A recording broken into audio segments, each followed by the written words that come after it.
Hello. Hello, hello. Hello. Welcome in, everyone. I just want to welcome everyone. Good evening. So tonight's Break the Cycle, Rewrite the Narrative with Bridges Beyond Bars. I am Kirsten and your host for this important conversation tonight. I just want to welcome everyone. Good evening. Oh, Sarah, are you watching us at the same time? No. That's so bad. Why can I hear myself? All right, go ahead. Okay. Is it good now? Yeah, you're good. Okay. So, everyone, I am Sarah Moore, Vice President of Bridges Beyond Bars. Thank you for joining us tonight, and I am your co-host for the evening. This is a safe and intentional space, and we are so grateful you've joined us this evening. So tonight's theme is From Trigger to Choice, and we'll be exploring how trauma and mental health challenges intersect with substance use and how we move toward healing. So it's a topic that affects so many, not just those who have been incarcerated or in recovery, but families, communities, and generations. And we are honored to be joined tonight by our three incredible guests, Bria, Geremy, and Anthony. Thank you each for being here, for your openness, and for giving your full selves to this experience. I want to remind everyone that this space is built on respect and kindness. So you are welcome to share your thoughts in the chat or just sit with what you hear. If something is hard or triggering, feel free to step away and know that help from a licensed professional is always encouraged. And if you're not comfortable posting in a chat, feel free to reach out to us privately, myself, Kirsten, or any other our guests after the live. We're here for connection, not performance.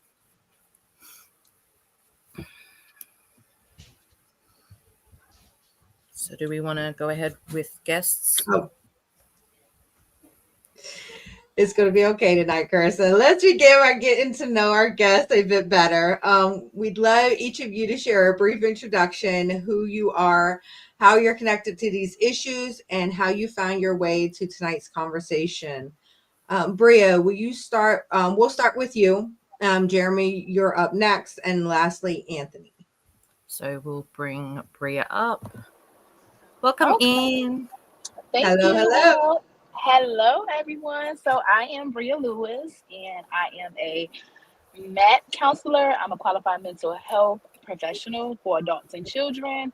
What brought me to this conversation is simply I grew up in a home with substance. My father was an addict and is in recovery. Shout out to him for that. And I chose the path of just helping. I wanted to help. So I helped in the community a little bit. And then I wandered off into the Department of Corrections where I felt like I was needed the most. So I got experience with the mental health side in the Department of Corrections as well as the substance use side.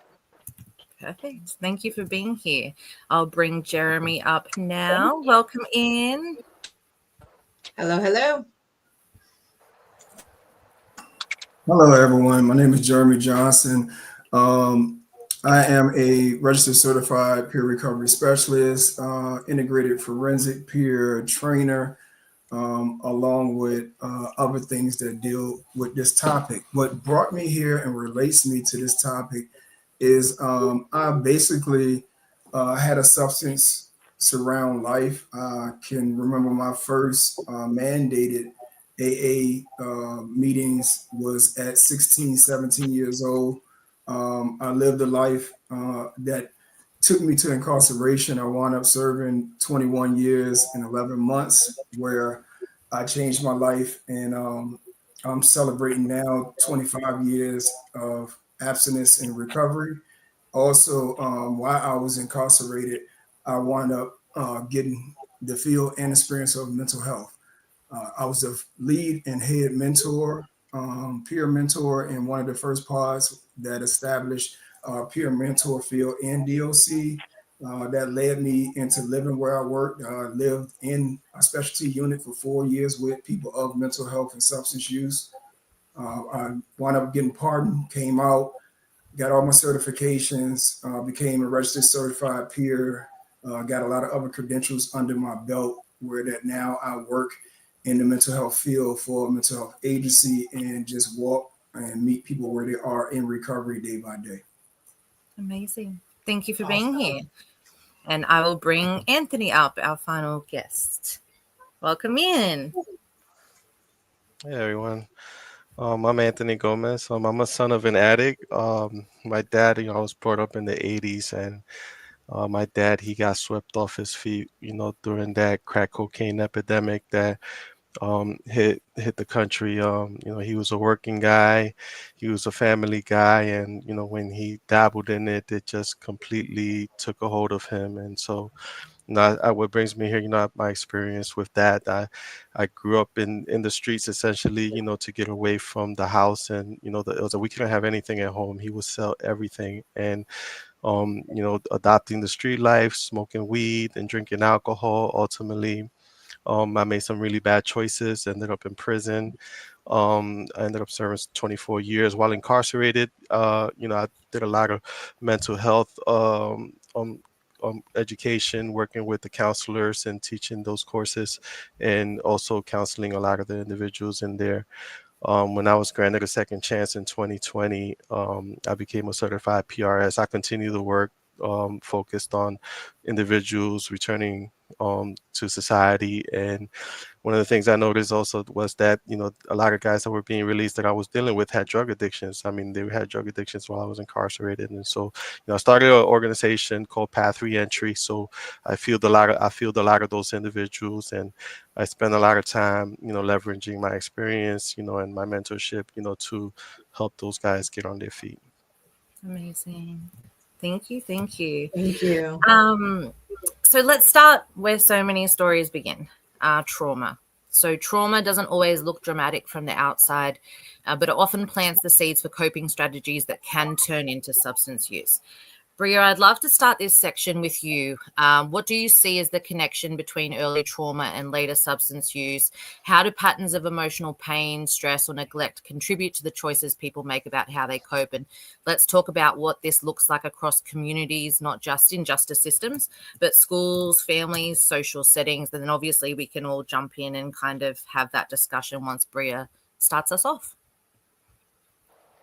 So trauma, as you stated, is kind of different for everyone, and it starts relatively at home. In the home, it's either a mom or a dad, sister, family member.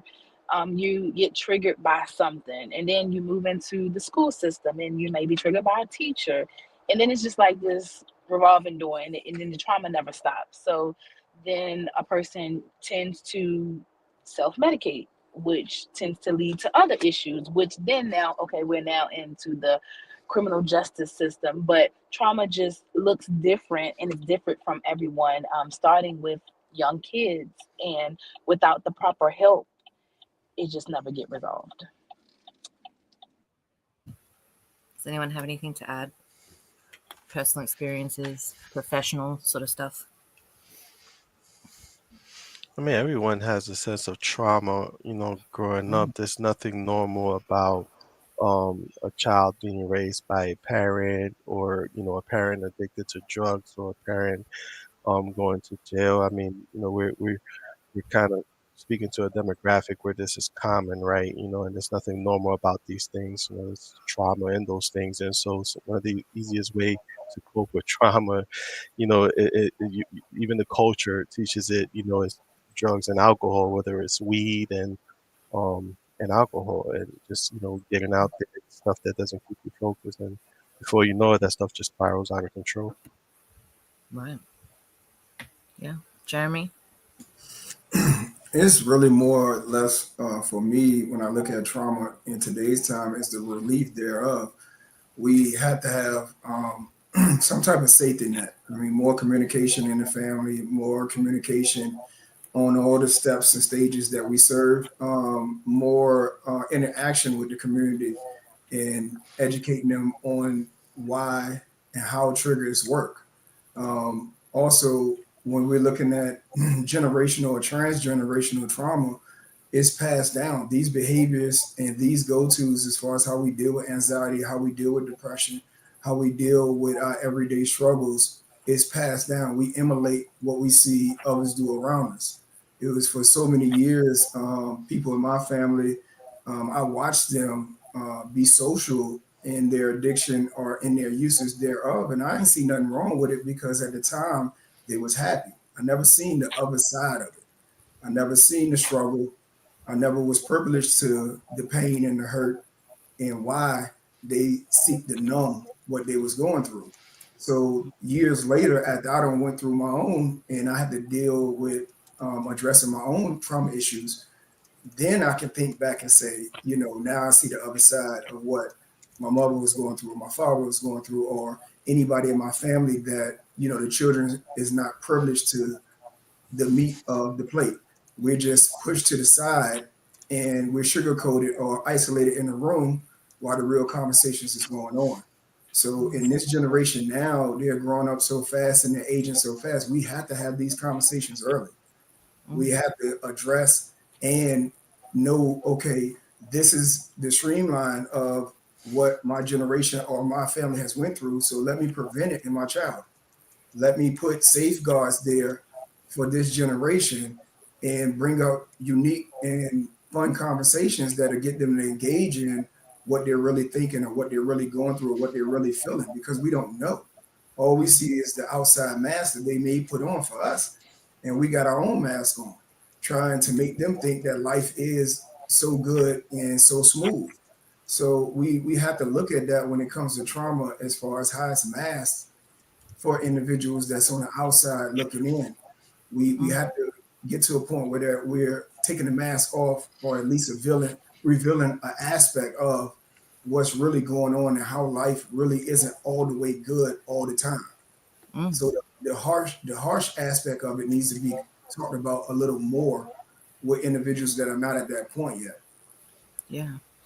I think that's really key. I think something that came up for me when you were talking about that's really pertinent in terms of breaking the cycle coming up. And obviously in our role and Bria as well, and Anthony, and I mean, we all deal with adults, right? But we're dealing with adult populations that possibly have never had to, like, they know that things have happened to them, right? But sometimes all I hear is, oh, well, it just happened. That's fine. I'll just leave it. And they don't realize or recognize that those traumatic events or those adverse childhood experiences are then feeding into their choices, whether it be mental health, whether it be reactions through mental health or fight or flight syndromes or substance use and then abuse.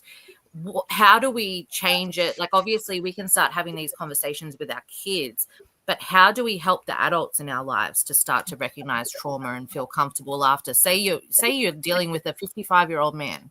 How do you teach a 55-year-old man to be comfortable to talk about that stuff?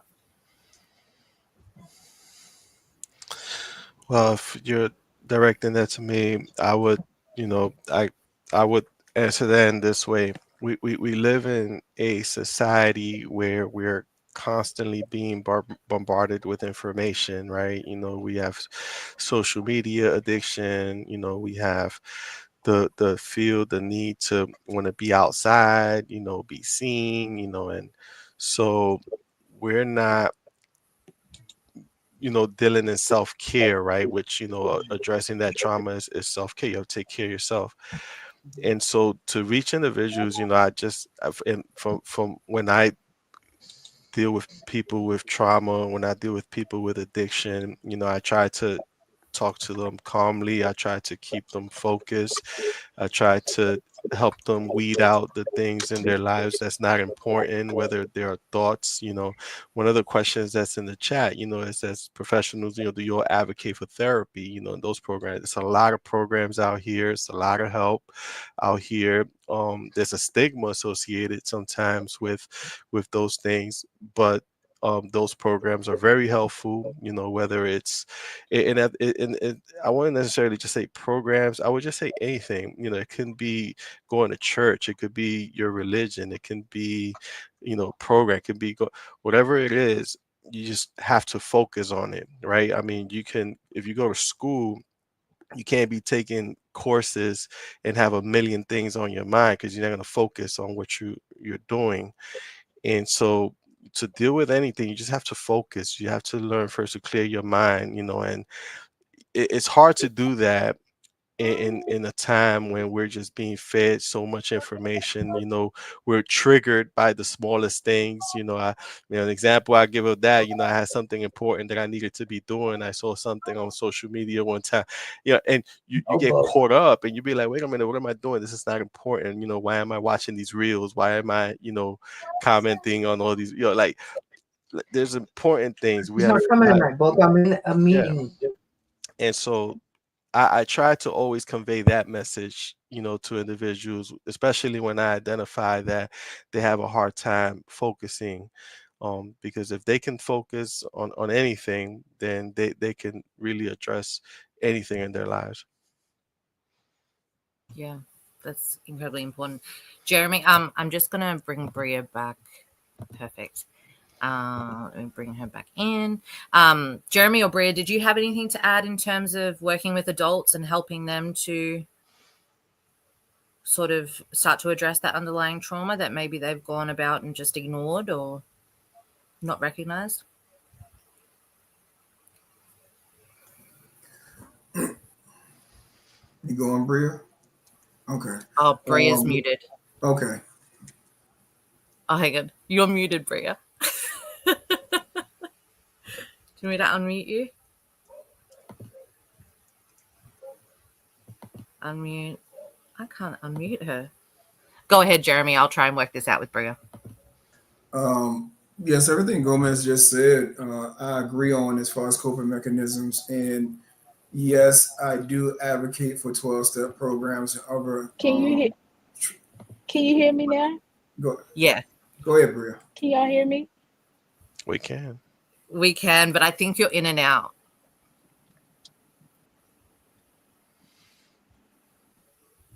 Yeah. I might pull her down. Okay, keep going, Geremy. Yes. Gomez hit the nail on the head as far as coping mechanisms. Only thing I have to add to that is that we have to provide a living example. When you're dealing with adults, we identify and recognize through people of similar struggles. So whether you're looking at peer support or you're looking at an individual that they can relate to and know that, okay, this person is not saying they understand me, but relate to the trials and tribulations or the trauma that I have faced, then the individual is more likely to open up more and we can move towards different coping mechanisms and saying, okay, what do you enjoy doing? What calms you? What eases your nerves, or what takes you away? What puts you in your quiet place or in your peaceful state of mind? Then we can have those conversations after the individual develops a little bit of trust in you by recognizing, okay, this person knows what I'm talking about or what I have went through. They too have went through this. So to me, a relatable source is very key in getting adults to address trauma. Right. I think the thing for me that I see in terms of peer support, right, is that especially in the environment that is prison, everyone's very reluctant to share. And I think that when we start to be surrounded by people and just one person opens up, that what I've heard from men and women inside is, man, I was sitting with a group of 8 guys and 4 of their stories sounded just like mine. Right. But it's not until we start to have those conversations that we start to find that common ground and be able to understand that, once we find our common ground, then we can share tools and resources and what works, what doesn't work, what we do that might be maladaptive or positive coping skills. And so I think that's really key, is connection. Like, we're almost in a day and age where we're very connected on social media, but person to person, we're the most disconnected we've ever been. Like, people aren't having conversations. They're not talking face to face. We're liking and commenting on posts, but we're not really talking to each other. And I think that kind of COVID hit that for me. Like, I mean, I even find it myself. I'm like, oh, my social battery's drained, like, I don't really want to leave the house. And I think that's kind of like a position that we found ourselves in. Bria, let me bring you back up. Are you good now? Yes, I'm good, y'all. I Oh, perfect. apologize for that. You're My fine. service, when you're in the country, if you know, Yeah, you know. you're good. Okay, so how I kind of get the adults to open up, honestly, I just go with the approach is it's okay. I actually know better than you. Have I used substance before and been affected by it? No, but I was affected by it in a certain way. So I always go in with the mindset of let's start back childhood. Just talk to me like a regular conversation. What's been going on? Because oftentimes with trauma too, that I seen was people, certain situations happen and they react out of trauma. They're triggered by something. So when a situation happens, I kind of remind them, hey, that happened, that situation just happened. Well, you may be triggered because you never got the help from it. So just talking to them like a person, helping them to understand that, it's okay to talk. We're in a safe space. You can take the band-aid off now. Let's just talk about it and get through it. So then we won't make the same mistake and you can get the help that you can get. I love that. I love that. Like, you're safe. Like, it's okay. Like, you're not going to be judged here. Right. Before we move on, I want to ask, though, as well, Geremy and Anthony, like, do you feel like there's a lot of fear of judgment and shame keeping people from opening up about trauma?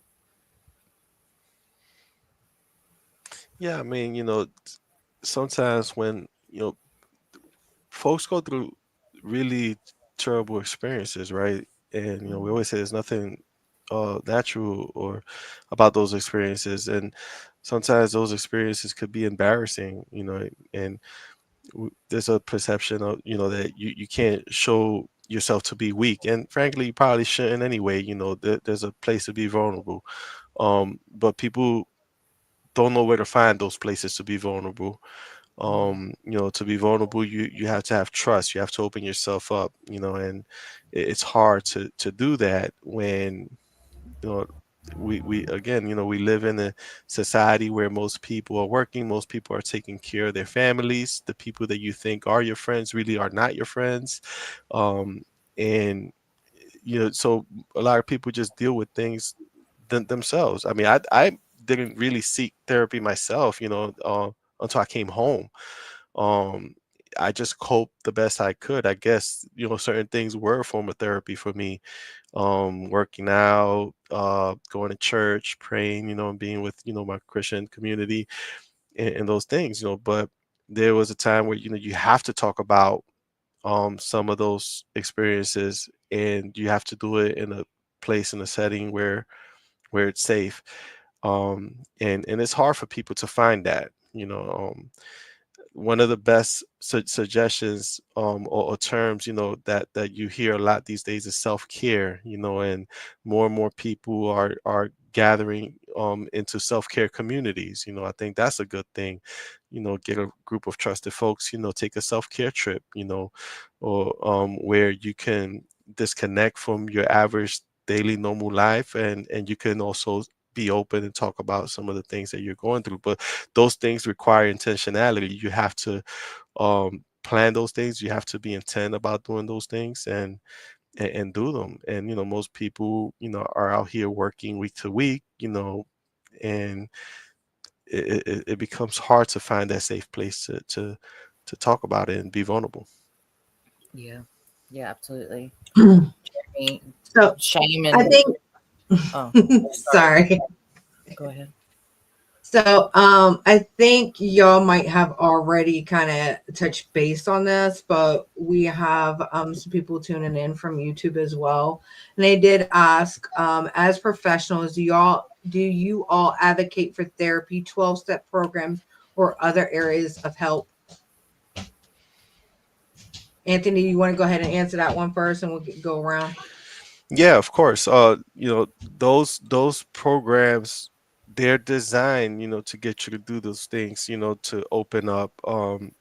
There are a lot of places, we always, I tell the guys, in our program, we are, my co-director and I, my former PO is my co-director, and so we're very involved in how we interact with individuals that come through our program, transitioning from the DOC. And I said some of these individuals are coming home, and the first thing they're getting is a Suboxone prescription, and they're dealing with drug addiction, they're dealing with trauma, they're dealing with all these things.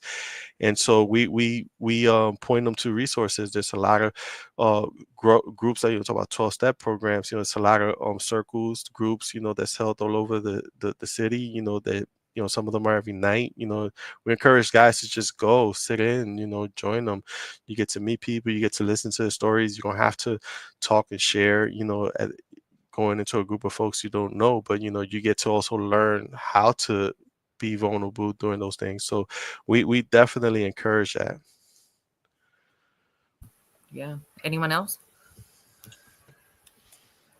Yeah, I can go. Yes, I definitely encourage my people when I was in the Department of Corrections, as well as now. Encourage my people to do therapy. It's so important because, once again, we were taught at a young age, don't talk about it, especially men. Don't cry. You're tough. You're too tough. You shouldn't be crying. No, it's okay to cry. It's okay to express those emotions. And guess what? Therapy is not just if you find one and you don't like it, cool. You can keep going until you find a different one. 12-step programs. Yes, I always tell people about the NAAA Live. You can download that on your phone. That's 24 hours. If you're struggling and you don't have a ride, 24 hours free app on your phone. You can download that on your phone. You can get on there. So I'm a big advocate of those type programs, but as well as programs, because you can't just base everything on substance. If you know something positive, a bike club or a gamer club, whatever you need to do to help yourself get through, I'm a big advocate for that. Geremy? Yes, we not just the agency I work for, but myself, we understand that recovery comes by many pathways. So when you're looking at 12 steps, you're looking at smart recovery, AANA, all these are avenues for different individuals that may find their identity in these steps and in these program formats. I'm also looking at this therapy should be a post-release condition. Yes, it should be. Um, I can say that I haven't seek therapy now, nor did I when I was incarcerated. But it is most necessary for individuals that have came from in the carceral system to seek therapy. You have to have some type of release because I was shrinking in my incarceration, but I was not healed. So I look at it now like it's a lot of me that I do need to take that process and start healing.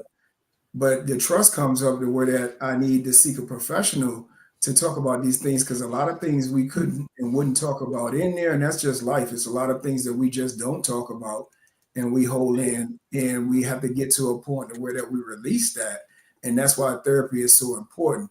We're looking at 68% of men and 82% of women come from in the carceral system and already have faced some form of trauma coming out. So at that point right there, that condition needs to be implemented. And these are the changes that we need to be pushing for in post-release conditions. Because if you're talking about a healing process and the person is being released back into a world from within another world, then those are steps that has to be taken. And a lot of the things that the individual has faced and went through is different. And that goes into recovery comes by many pathways because what affected me may or not affect the next man or woman and vice versa. They may have things that they went through that they expressed to me. And I look at it like, okay, but a therapist would know the underlying print and how to address that and help that person take the steps towards their own individual healing process. Thank you. Agree. Thank you for sharing, guys. Appreciate that. Thank you. So next thing we're going to touch on is mental health inside, challenges and gaps in support, right? For those of who've experienced incarceration, there's another layer of struggle, right? The mental health support available inside often falls short or doesn't exist at all. And the stigma is deep. It runs really deep. Geremy, we'd love to hear from you to get us started. What kinds of mental health support weren't available during your time inside? How did you see people coping without the help they needed? What do you think needs to change to prevent cycles of re-traumatization? Well, dual my incarceration is a large spectrum of challenges. You have to view, when I was incarcerated, a lot of things that are there now wasn't in the carceral system, and we're talking about early 2000s into 2021.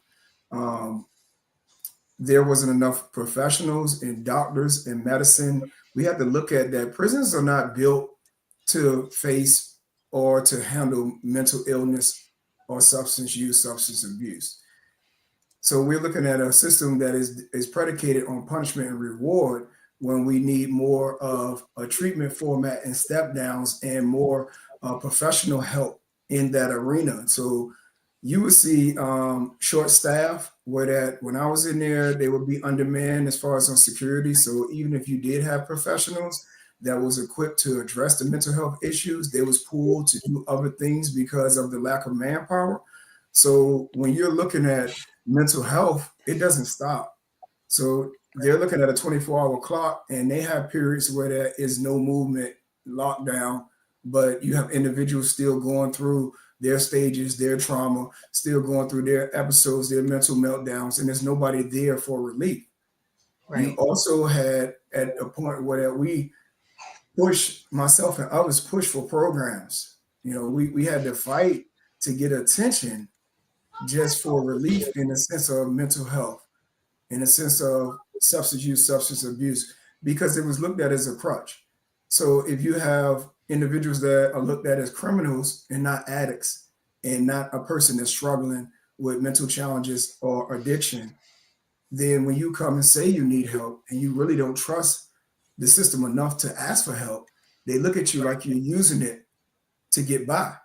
So I've seen that period of time go to where that we finally, at the pushing and showing that it was needed, was given a trial basis for units, specialty units for vulnerability populations. That helped out a lot, but then you still don't have the therapists, you don't have the psychologists, you don't have the professionals on staff that are needed. And then you have counselors that are wore down with caseloads. You got 1,200 people, you might have 4 counselors. You got 1,200 people in a compound, you may have 2 psychologists. You might have a mental health staff that is 5 people. There's no way that when a compound that I was on, I won't say the name of it, when we looked at the percentage of people that were struggling with mental health or listed as diagnosed, it was 70% of that compound. So if you're looking at 1,200 people and there's 70% of them that are diagnosed or struggling with mental health, you need a whole unit or department to be able to address that properly. Also, when we're looking at stepping down, if a person does have the relief as far as process groups and healthy healing environments, and you're stuck on the compound for 5 or 10 years, you don't exhausted everything that compound has to offer you that is healthy in your approach. You don't did all the programs, you remain infraction free, you don't did everything that's asked, but you're still stagnated because there's nothing else left for you. So they don't have any more programs or anything to offer to you. So then it's a digress. And then it's a point of reverting back to what's comfortable to you in behavior and in thought. So we have to look at, instead of building more institutions, we need to build more facilities or hire more people that could be hands-on staff. Another thing that was a challenge, even when we got to the point of having peer mentors, you know, they was used as an authority figure in other positions that is questionable. If you have somebody that's supposed to be equal in support, you have to honor that and allow them to be just that. But the lack of manpower and the lack of structure, the lines blur in. So then your peer and your equal is looking at you like, can I trust you? Or do I gotta watch you? Then you become a target. Also, you have people that are in there that are peer recovery specialists, and now we have certified peer recovery specialists in the Department of Correction, which is wonderful. But it's not enough attention brought to that. You have these individuals that are in there that are saving the states thousands of dollars by what they're doing, and then they don't even get the recognition for volunteering or sacrificing their time, their life for others while they're incarcerated. I know at least 20 individuals that got life there, and it's not even about coming home, and they're dedicating themselves to support others. That recognition needs to be known. It took so long for people to even know that we have certified peer recovery specialists in the Department of DOC, better yet, special populations units for this population. So we have to start changing the narrative from punishment to a healing process. And how does that look? That looks more or less by us taking the time to be able to have more outreach, education, systems that work as far as a holistic approach. And the counselor, the psychologist, the security staff, we had peers on the security level. All those have to be a team to address the issue of mental health. So then you have a step down for the individual to understand that they have the proper support thereof. The same thing that we have to do in society, we have to do in there. But that's not being done. So you have people that are self-medicating. You have people that are reverting to other methods of, finding their utopia or their peace or trying to numb the pain. So it worsens whether you have an individual that is isolated with mental issues. And I don't just mean solitary confinement. If you're locked down in a pod and the consistency of every day is not guaranteed. Anytime you could be locked down, and anytime you can't come out your cell, and then this person is struggling mentally, whether they're hearing voices, wherever they're going through, whatever their episodes may be, and then they're locked in a cell, this leads to a lot of suicide attempts. This leads to a lot of lack of medication compliance. I mean, we could go on and on about the challenges of facing mental health or addressing mental health in prison, because prison is not structured for mental health. Even the regular population, if we're looking at people that's diagnosed, that's one thing, but everybody that is in the population of DOC is going through a level of trauma. So they have mental issues. So the entire population has to go through a process of being addressed in their healing process. Can I add a little bit of color to that? First, I definitely want to get, I know that Director Dotson, and he doesn't get enough credit, in my opinion, because I remember a time when, and Geremy can attest to this, I remember when he started the programs with the sandpots, we couldn't get the support from the DOC to start programs. And we're talking, like he mentioned, this the shorter staff, the limited counselors, and to put that into some context, right? You're dealing with facilities that house over 1,000 individuals, and these programs are only designed to process 10 to 15 at a time. And so, if you have a program and it's a great program, and you're only going to run the program 2 to 3 times a year at best, out of 1,000 people, you're processing what, 30? You're counting the dropout rate. Not to mention, and then the number of people that needs the program. You said 70%. I would say that it should be mandated for everybody in the prison that wants to take it. Especially, and most people want these programs. So, one of the things that Dawson did that I'm a big fan of is that he's created that culture of supporting prisoner programs, prisoner-led programs. He talked about these peer recovery specialists. I know a lot of them. Marty Mars, one of them. I can't remember his real government. You don't want to say these guys' name, but David Sanchez. These are brothers that we grew up with. That we know that these individuals, and in my opinion, they should be granted second chances. And the people who should be leading these efforts should be returning citizens. Should be people who's proximate to the issue, to the individuals who need the help. You're telling individuals that we want you to conform, and look at these guys that we're propping up, as the examples.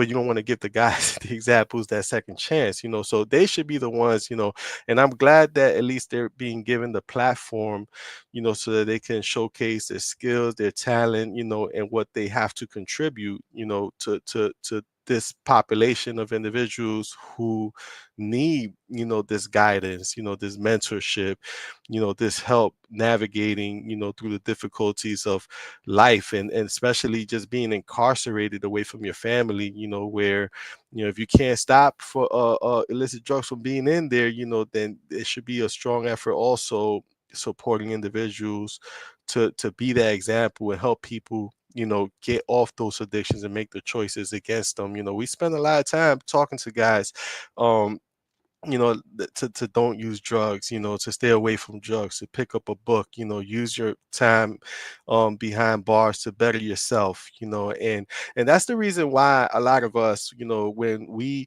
you have a lot of time, we work on ourselves, when we are granted these second chances, why we become so successful, we give back, we start organizations, we have this great impact, because we lost the most, and so about 90% or so of the people that's incarcerated are going to re-enter society one time, and that's the population really that is the challenging part. No one talks about that.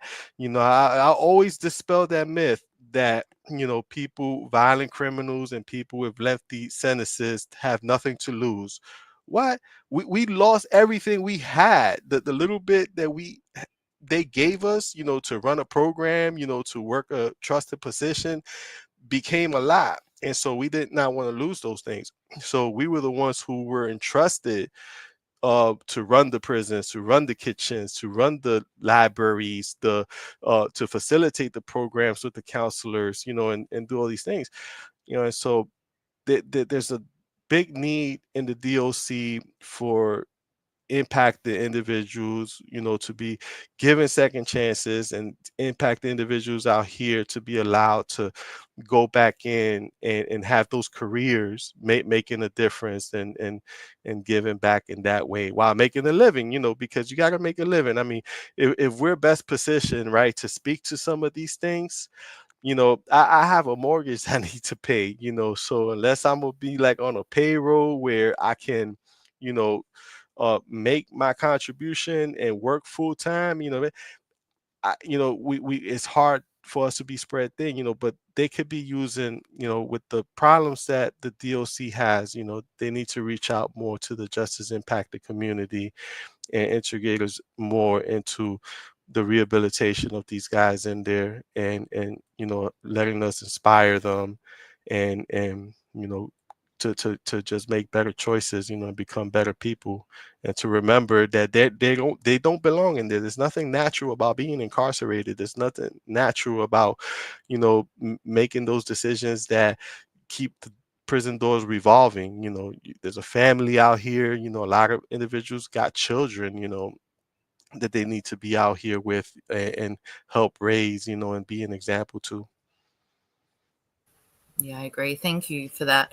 I think something that came up for me, and before I go to you, Bria, because I think you can comment on this, having worked in the DOC, what I see when I, speak to individuals inside, because I'm directly involved with people inside and advocating, is that I don't see consistency within. So yes, we've got Director Dotson, and to his credit, like I saw a bunch of changes once it changed over from Clark to Dotson, right? I saw changes, but what I'm not seeing is all of the wardens on board with what Dotson wants as well. I can speak to one person in one facility that's a PRS, and their environment looks 100 times different to someone in a different facility that is in the same position. And so what Geremy was talking about, when we level down, you lose everything because there's no continuation of care as you go from facility to facility. And so for me, it's like, if we are all on this therapeutic intervention train that Chadwick Dotson is trying to perpetuate, then why can't we see this reflected in every facility? Why are we seeing write-up programs in one facility in this state? Why are we seeing different types of drug programs across different facilities and people not being able to access the things that they need? Why are we seeing less PRSs in some facilities and more PRSs in others? why aren't we seeing that across the board? If this is a management thing and it's coming from the top, it should flow through down to all of his staff. It shouldn't be up to warden discretion. And that frustrates me, I think, because I see that directly impact the guys, because it's like, well, I need something, but based on where I am, I have nothing. And then they might go and say, I have a program, or, I did this at the last facility, and that warden just shuts that down, or that IPM just goes, nope, we don't do that here. I know one facility right now, the IPM has said, we don't do any inmate-led programs here. Everything that we do in programming has to be done by DOC. I think, I think I'm not here to defend the DOC. I don't want to get that misconstrued, but I've been incarcerated long enough, and we've been dealing with these issues for many years, and it started way early, for us in trying to, those of us who have sought to better ourselves, those of us who have sought to be more diplomatic and trying to reach a solution, and to be liaisons between the prisoner population and the administration, to bring about some level of change. And in my experience, right, I judge it like this. And I guess it has more to do with, I was forced to have patience, right, because change in there did not come easy. And so I view it like this: Dotson has been the director for how long? A year or so. And I judge the changes that he has brought within that small period of time versus what was allowed under the previous director, who was there for over 10 years. And so, this, I'm not going to say that those are not valid points, but I think what they are is a cause for us to continue to push for those change, right? Because to build upon the change that's been made, because there has been, I mean, everything, even from the TED Talks. I mean, I saw they had prisoner TED Talks. Like, what? That's awesome. This guys in there, they just had a great debate, in Lawrenceville the other day. Like, these things were unheard of, and if anything, they serve as flagships for other individuals to be like, man, I need to get there, and be in those environments. But until I get there, work in my own environment to try to have it, reflected of that. And it causes individuals who, because there are some folks who don't want to step out and be the freedom fighter in prison. They just want to do their time, so they're the ones that suffer the most, because they're not fighting because they're not trying to be involved in the beef with the administration, what's going on in the prison that's causing the administration to do things. I mean, and these are just what we're talking here. We're talking about the prison dynamics that affect rehabilitation, that affect the progress that can be made. I mean, ideally, wouldn't it be great if we see every prison achieve those goals, where every warden was on board, every IPM. But you're dealing with folks in the DOC, some of them who frankly don't believe in second chances, frankly who might believe that you're in prison, so I'm just going to drop the foot down, that this is what you deserve.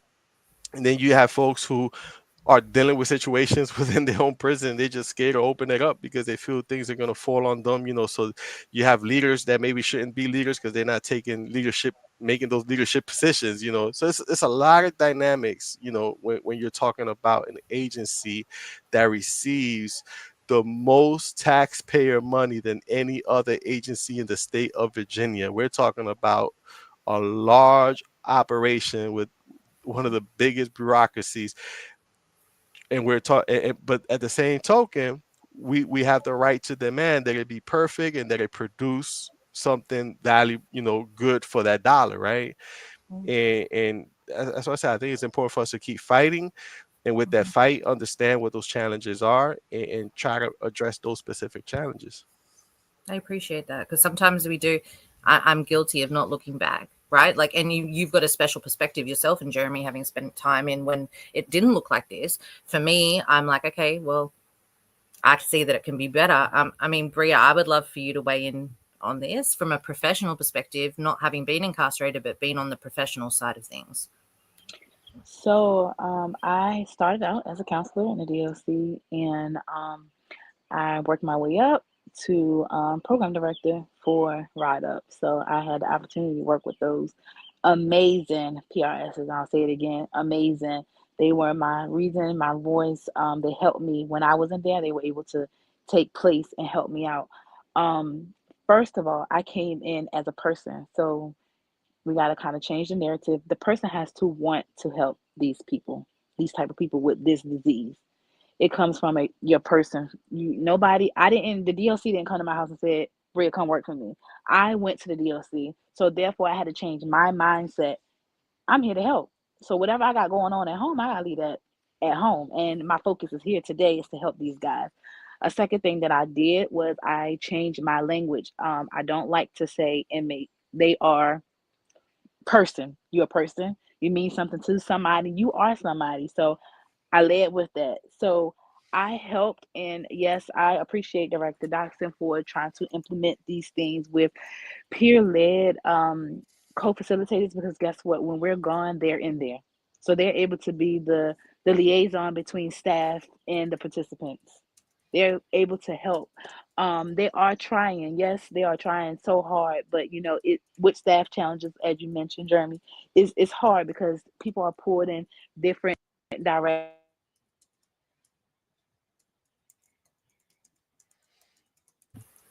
Oh no. Oh, Did we lose her? Oh no. Okay, hang on. that We'll go to a sucks. question, and then when Bria comes back, she can start again from where she was. Let me bring up a question. Oh, are you back? Yeah, I'm Oh, back. So okay, go ahead. they are taking an approach to try to help guys. And it's just not enough professionals in this field. And once again, you have to be passionate enough to want to help these guys. Yes, we do have mental health. They have mental health therapists, but like Jeremy said, it's just not enough. It's not enough people to do the work. It's very high end demand work. But however, I advocate for people that will help me out, because they're helping us out. So I do believe that they deserve second chances.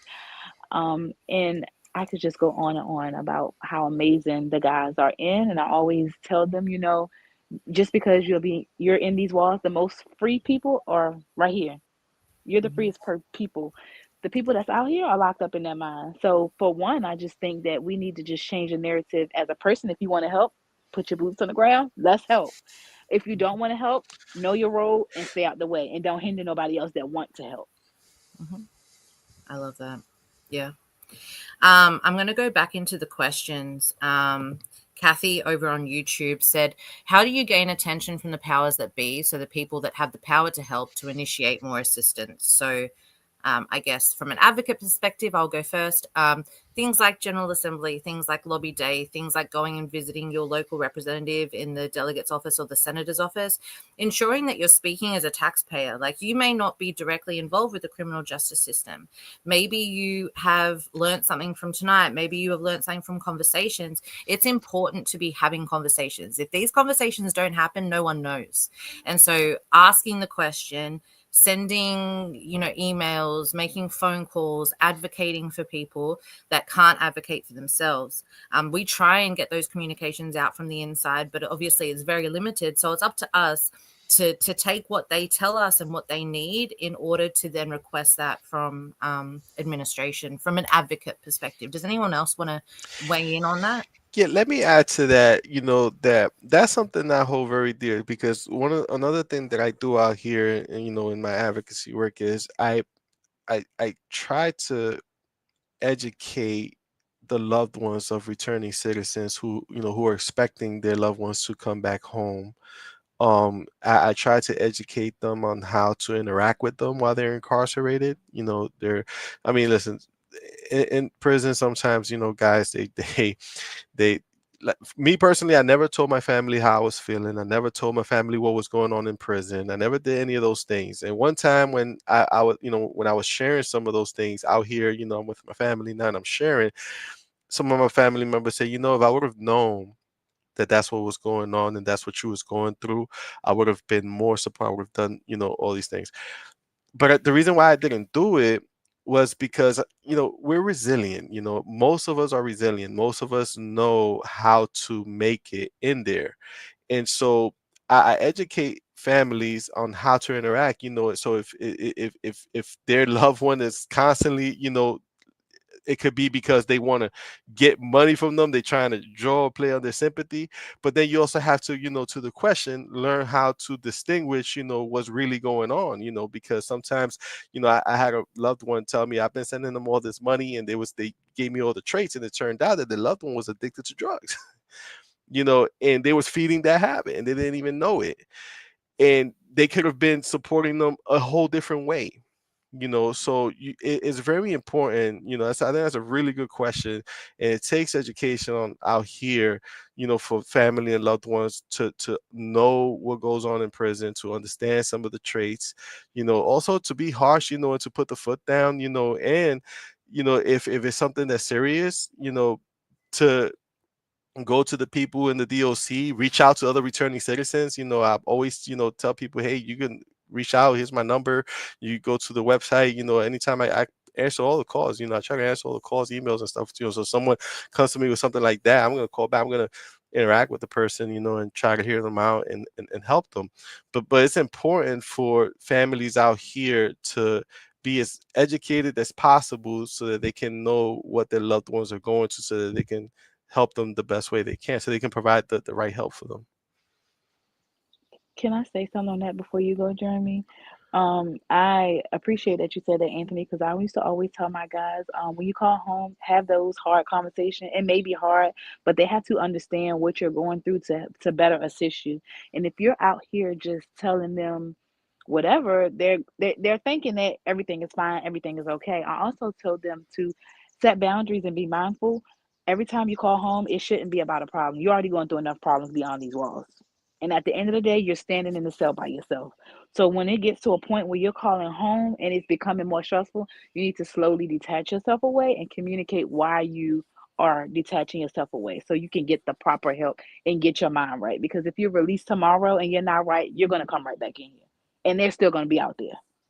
So educating the families, I love that.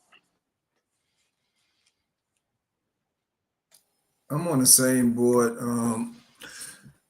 When we look at the powers that be, we got to look at who puts them in office. When you're looking at the families have the power of putting the right people in the right positions to bring the assistance that's needed, but they are not educated properly and lack the sense of what's the right avenue to advocate for their loved ones and what's needed to help them not just self-rehabilitate, but get the healing process and the professionals that they need. Even if you're just putting a person in office that puts more professionals in DOC, even if you're putting a person in office that puts more rehabilitative programs, peer-ran programs, or what's needed in office, in position, then you're making a power move yourself. And the citizens have the power to do that. And look at how many, if we look at this country, everybody has somebody in their family, they know somebody that's incarcerated.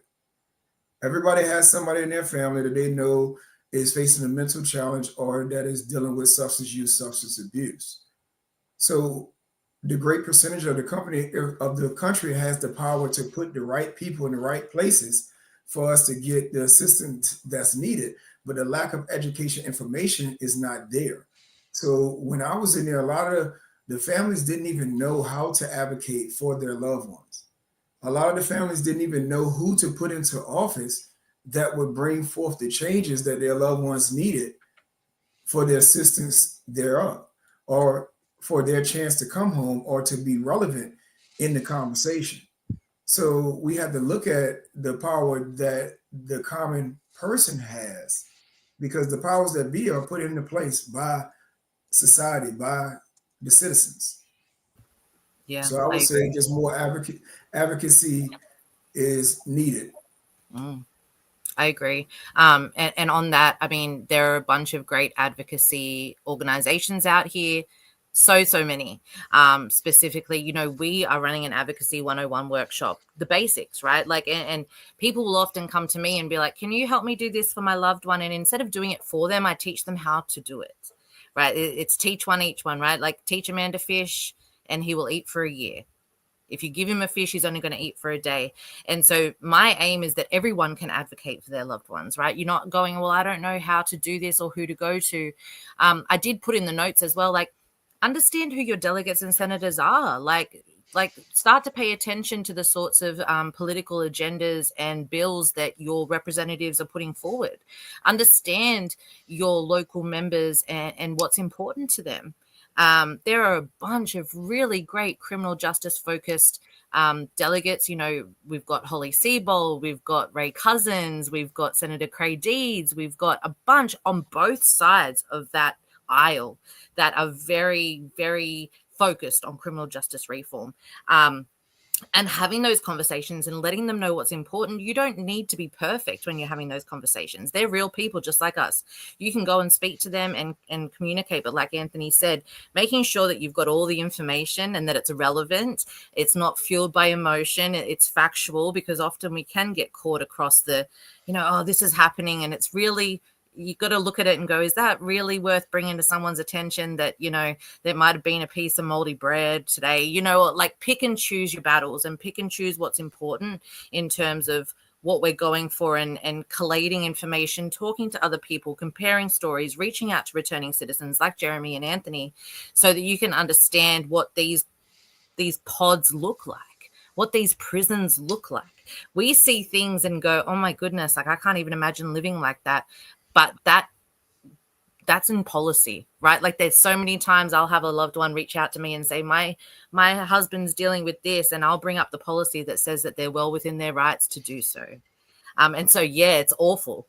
It's awful that's happening. But prison, again, isn't meant to be a summer camp, right? It's not meant to be a fun time. So understanding what that environment is meant to look like and what it's not meant to look like.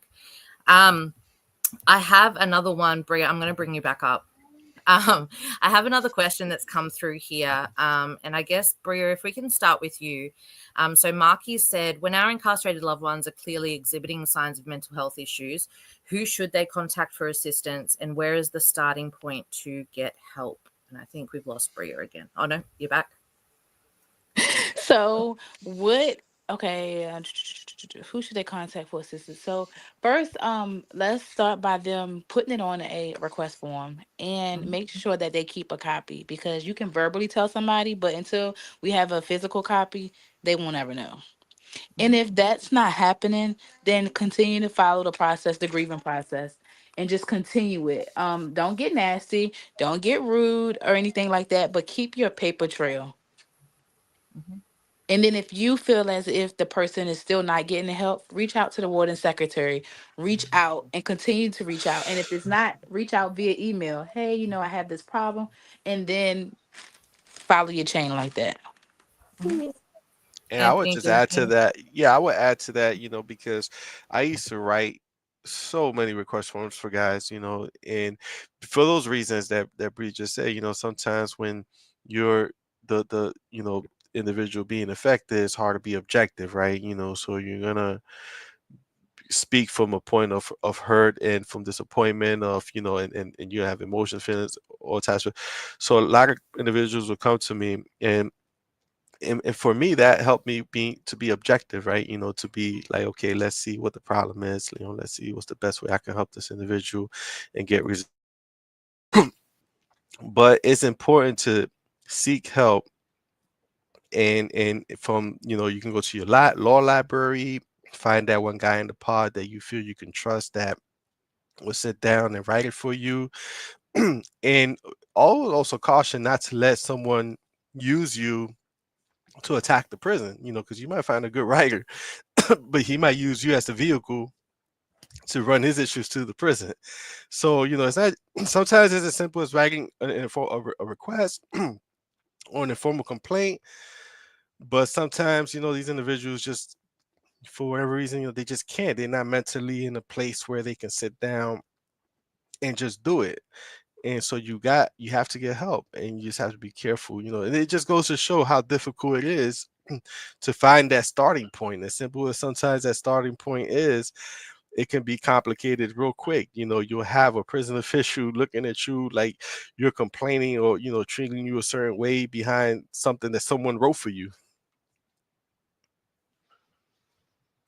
Yeah, I wanted to weigh in on that before we shoot to you, Geremy, for any comments that you have. I had a loved one reach out, a wife reach out and say, my husband's struggling with mental health. He's really having a hard time. And I actually have a PRS in that facility on my team, a certified PRS. And I was like, look, I can get him over, like he can move to where your husband is. He can come over and do a peer-to-peer welfare check. I'm not talking about a mental health professional. I'm not talking about staff.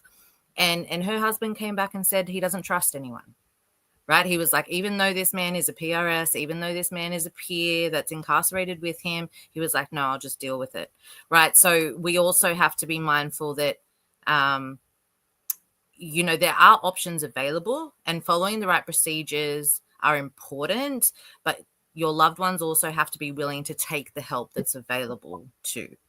If that person didn't want to go with a PRS, I'm not then going to tell the wife to go to the warden, right? Like that's not the right process to follow, because realistically, if they're not accepting what's being given, then we can't then escalate.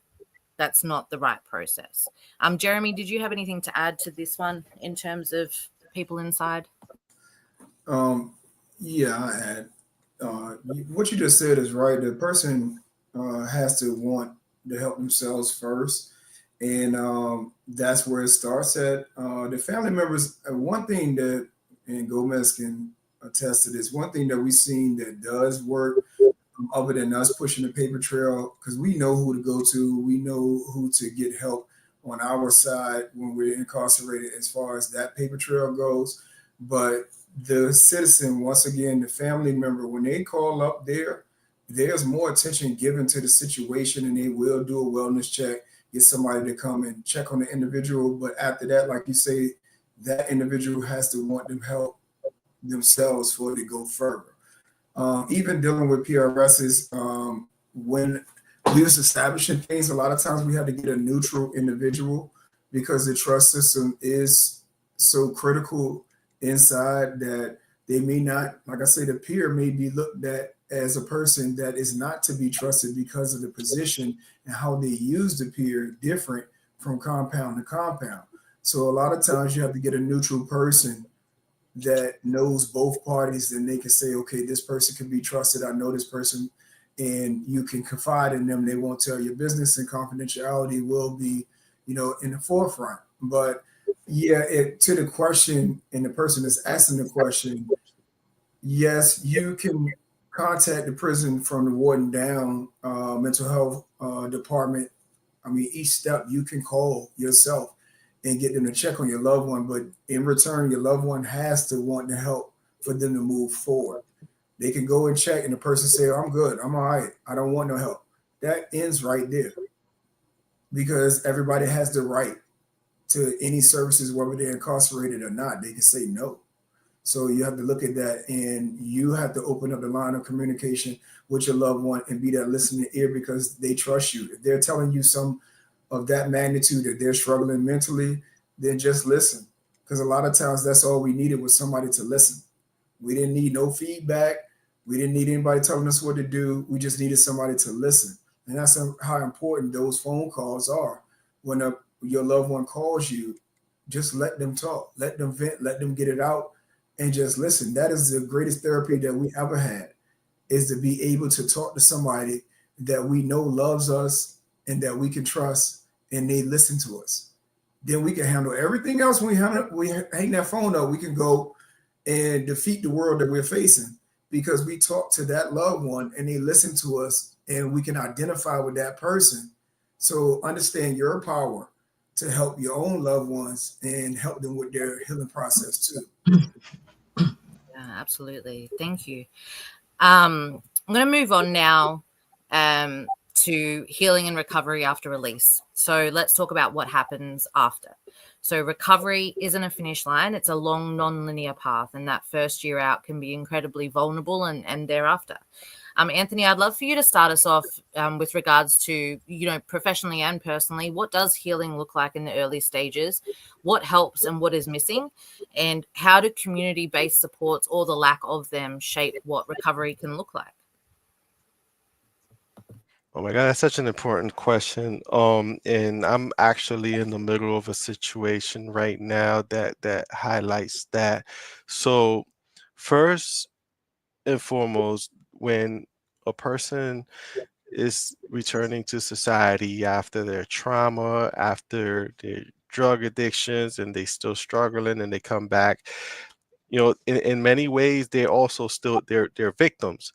So they need to be embraced by society and its programs and its resources. They don't need to be treated like criminals, even though they might do things. And people have different beliefs, right? People are out here, they're working, and some folks have zero tolerance for individuals who they view as coming with this foolishness, that, like, I'm working, you can work, I'm doing, some people don't understand the difficulties of when someone gets out of prison and they don't have anything and they're struggling with their trauma and their addiction. You can't get housing. It's hard to find a job, unless you've been locked up for a long time and they do a background check and it doesn't come up. If you do a background check within the last 5, 7 years, even 10 years, your crime comes up, you're going to be excluded from a lot of jobs, just because of that. And so I deal with a lot of individuals, who are struggling, and healing begins when they are embraced, with folks out here, the community that is going to help them, guide them, mentor them, be real with them.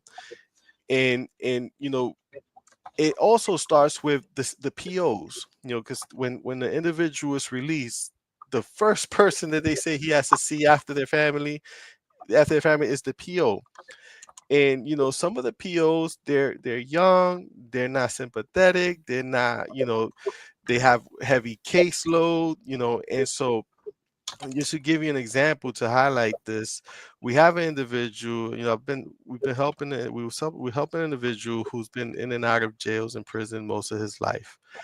And he gets out, and before he gets out, the prison community, it's folks that I've known for a long time, in the church and in the programs, they reach out and they say, hey, this is individual who's coming home, can you help him? If he reaches out to you, give him guidance, give him help, we're concerned for him, he wants to do right, and so forth.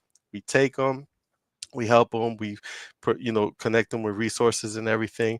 Of course, he's struggling with addiction, he's struggling with his trauma, but he's making progress, right? And we're cheering him on. He's going to church, he's meeting new folks, he got a job, he has a roof over his head. And then one day he uses, and he regrets it, and he reaches out to the program, and he's not even in my program, but because we've been helping him, even though he's in another program, he finds more proximity, more that connection with us. And he tells us, and of course I keep it real with him, like, yo, you're on probation, you're being tested, like, you tripping, okay, don't do that, stay focused, we encourage him, you give him some truth, but you continue to encourage him. And he does well, and he gets a few more screenings and they come up clean. But he gets violated a few months later down the line for that one poor decision that he had made before. And what happened is that they violate him on the way to work. They put the handcuffs on him, they lock him up, and he's still in jail. We're talking about almost a month now.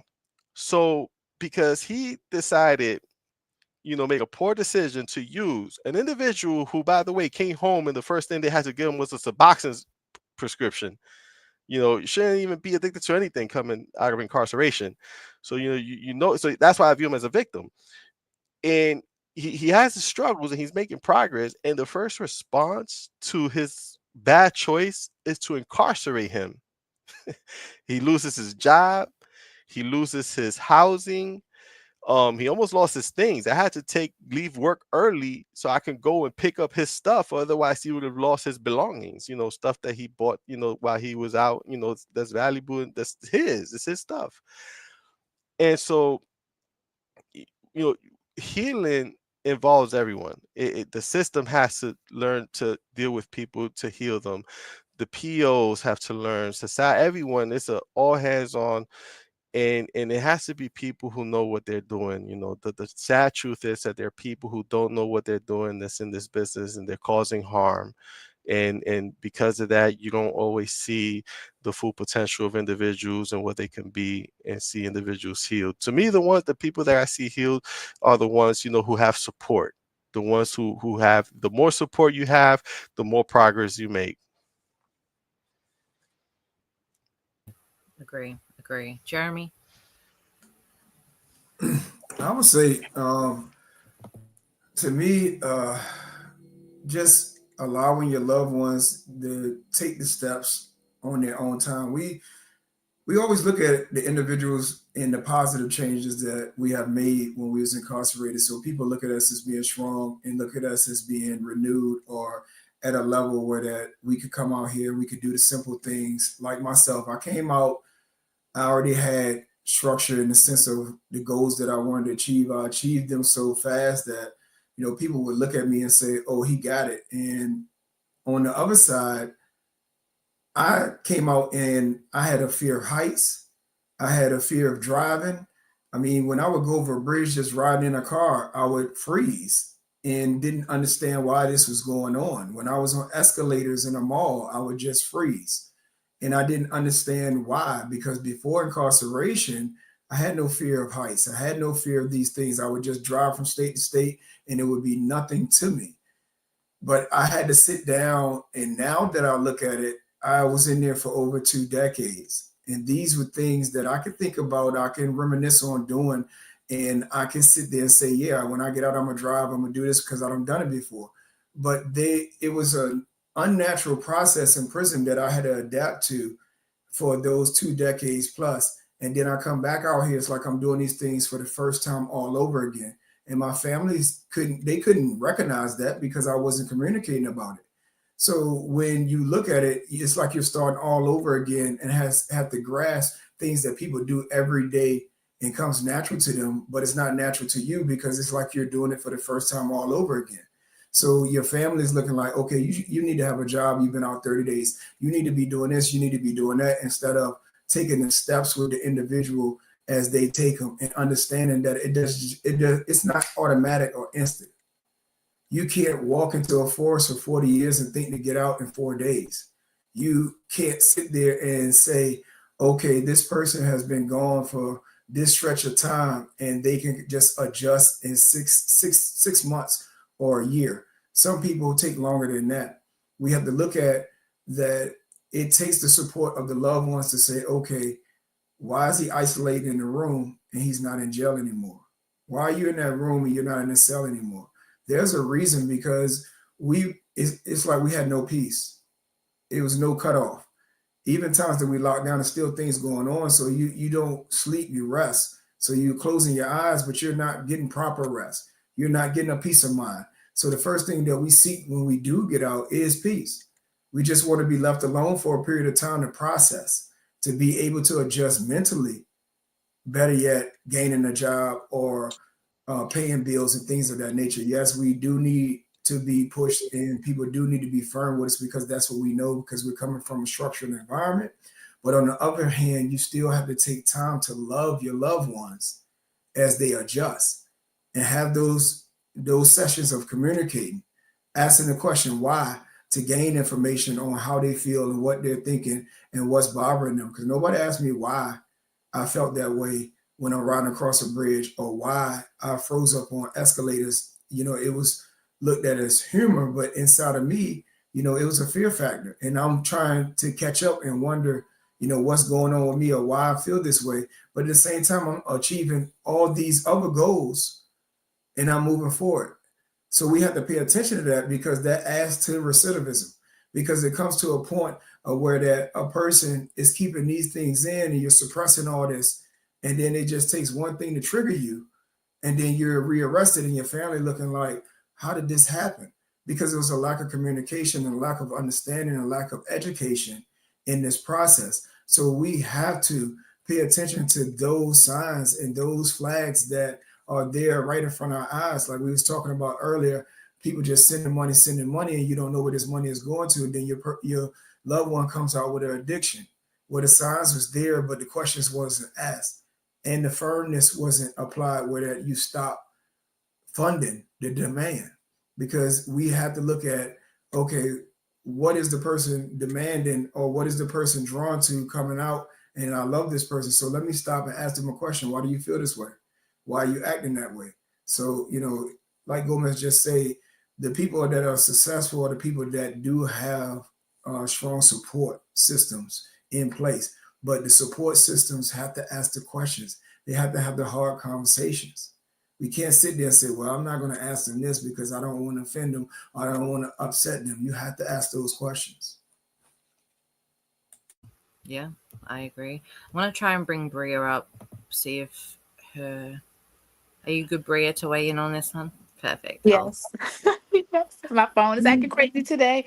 But what I would say about healing and recovery and within the family, family, as what they both said, just be open to the new change, because recovery is an ongoing process and it just don't stop when they get home. It's not gonna stop after they complete a program. It's not gonna stop after they go to that methadone clinic, Suboxone clinic. It's an ongoing process. Just be open minded. Yes, it's gonna feel heavy, but you can go to therapy too. Help them in any way that you can help them without enabling them. Don't give in, because that's the easiest thing to do, is to give in to them. Have those hard conversations. Like if you know that person has a problem with money, help set up some type of budget. Help them, go with them. Like it may seem embarrassing to them, but it's going to help them in the long run. Just don't enable them as a family member, please, because that's only going to bring them back into prison, back getting in with the PO. So just open communication and have some grace. Have some grace. They can't just come out here and do life on life terms. They got to relearn everything all over again. It's going to take time. It's going to take patience. And it's going to take setting boundaries and respect those boundaries. Thank you. Thank you. Thank you. Thank you. We are going to have a break now. Okay. Yeah. We have a question. Bria, what can some of those hard questions look like? So for, like, you speak about hard questions and like, what might those questions look like? And I don't know if we've lost her again. Goodness. Hey, okay, hang on. I have to remove this one, bring this one back. Okay, go ahead. So what was the question? What might those look like? What might those questions look like? Hard questions could be knowing the person. For example, I'll use me for example. I know my dad, so I remember and how my dad act when he was using versus when he not. So when we first get on the phone, Dad, are you using today? Mm, mm, What does that look like for you? Or if you know you all are going to some type of event and you want to invite your loved one, it may not be suitable for your loved one to go to that event. The question needs to be, is it okay for me not to go with you? Or how can I support you without you feeling some type of way? So questions along those lines, just to help the person. Kind of, it's uncomfortable, but it's okay with being uncomfortable, because that's going to help the person grow. Yeah. Thank you. Thank you. Thank you. So I just want to we're going to take a break. So our guests are going to drop down, have a little break, and we're going to play a pre-recording from Danny Thomas. There's some in our community that may know him as Saeed, and Bria obviously has had personal experience with Danny. He was kind enough to do a pre-recording, couldn't join us live. So I guess while we're listening and while we are considering what Danny has said, I'd love for you all to consider how his story mirrors or differs from what we've talked about already tonight. So he'll be reflecting on healing, substance use, and mental health from both a professional and personal perspective. And please stick around, because there are some questions that we will bring up after the recording, and we still do have topics to discuss. So we'll pop everyone down and we will come back after Danny's recording.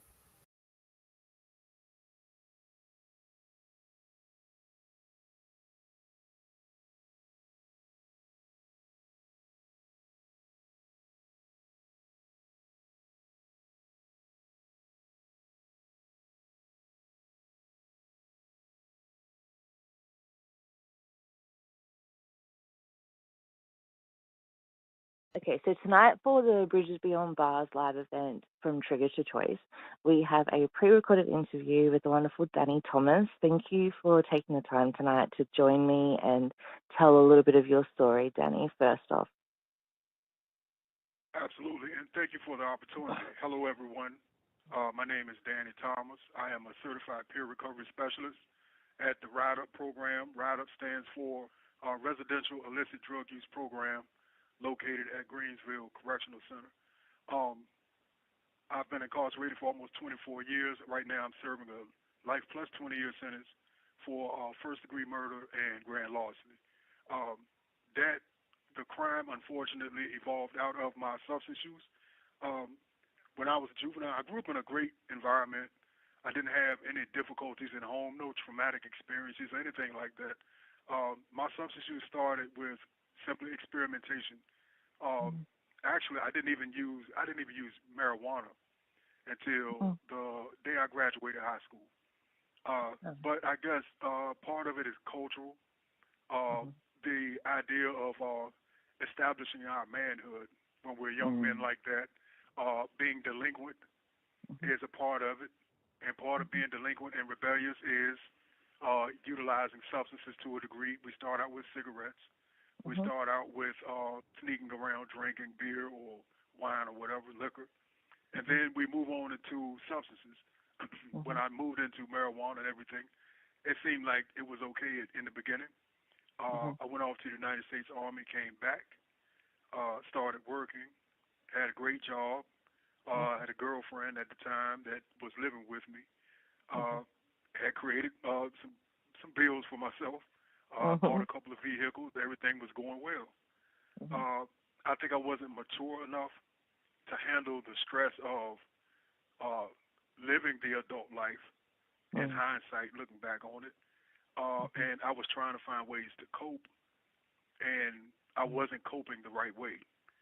So although I was still using marijuana, some of my friends from a past life, I started reassociating with them. They were into much harder substances, cocaine, heroin, things of that nature. So I can recall the first time that I actually combined cocaine with marijuana, and it just gave me such a feeling that I was like, well, this seems like the thing that I needed in my immature and naive way of thinking at the time. So I began to just abandon just marijuana itself, and I started utilizing it in that way, combining the two. And over time, in a very subtle way, I became more assertive. I became more aggressive. I became more dependent at the same time. I became delinquent on my bills. I was having difficulty at work, difficulty at home. The more stress that was created in my life, the more I felt the need to use and abuse the substances. So as time went on, I continued to use, and it evolved to the point where everything just spiraled out of control. I found myself. Can I ask a question? Because yes. I guess you speaking about your military experience, did you find that coming back from the military, and thank you for your service, do you find that coming back from service, because we see this a lot with people that have served in the military, do you find that was an additional stressor that perhaps led to that, or do you feel like it would have happened anyway, this progression into substance use? Yeah, thank you for asking that question, too.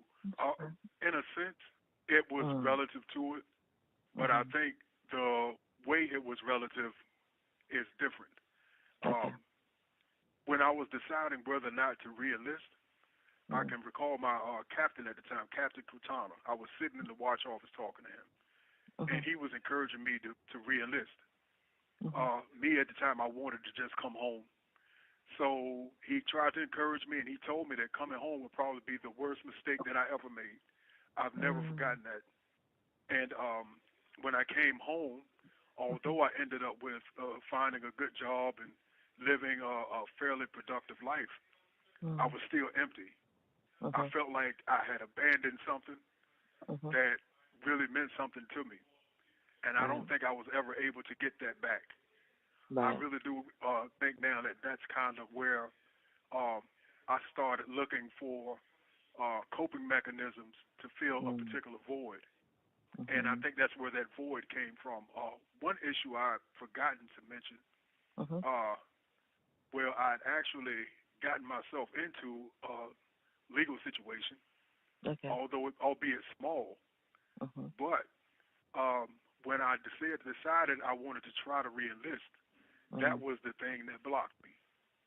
So when I found that out, it just completely destroyed me.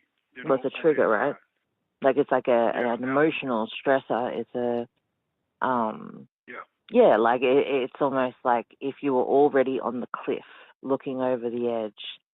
It can be just the smallest thing, and like you said, like albeit a small legal issue, but when somebody's already hanging by a thread, it only takes a blow of the wind to break that thread. Exactly. And going through those things, it was a cumulative effect. It wasn't, as you said, it wasn't just one singular thing, but it was a multitude of issues that continued to pile up.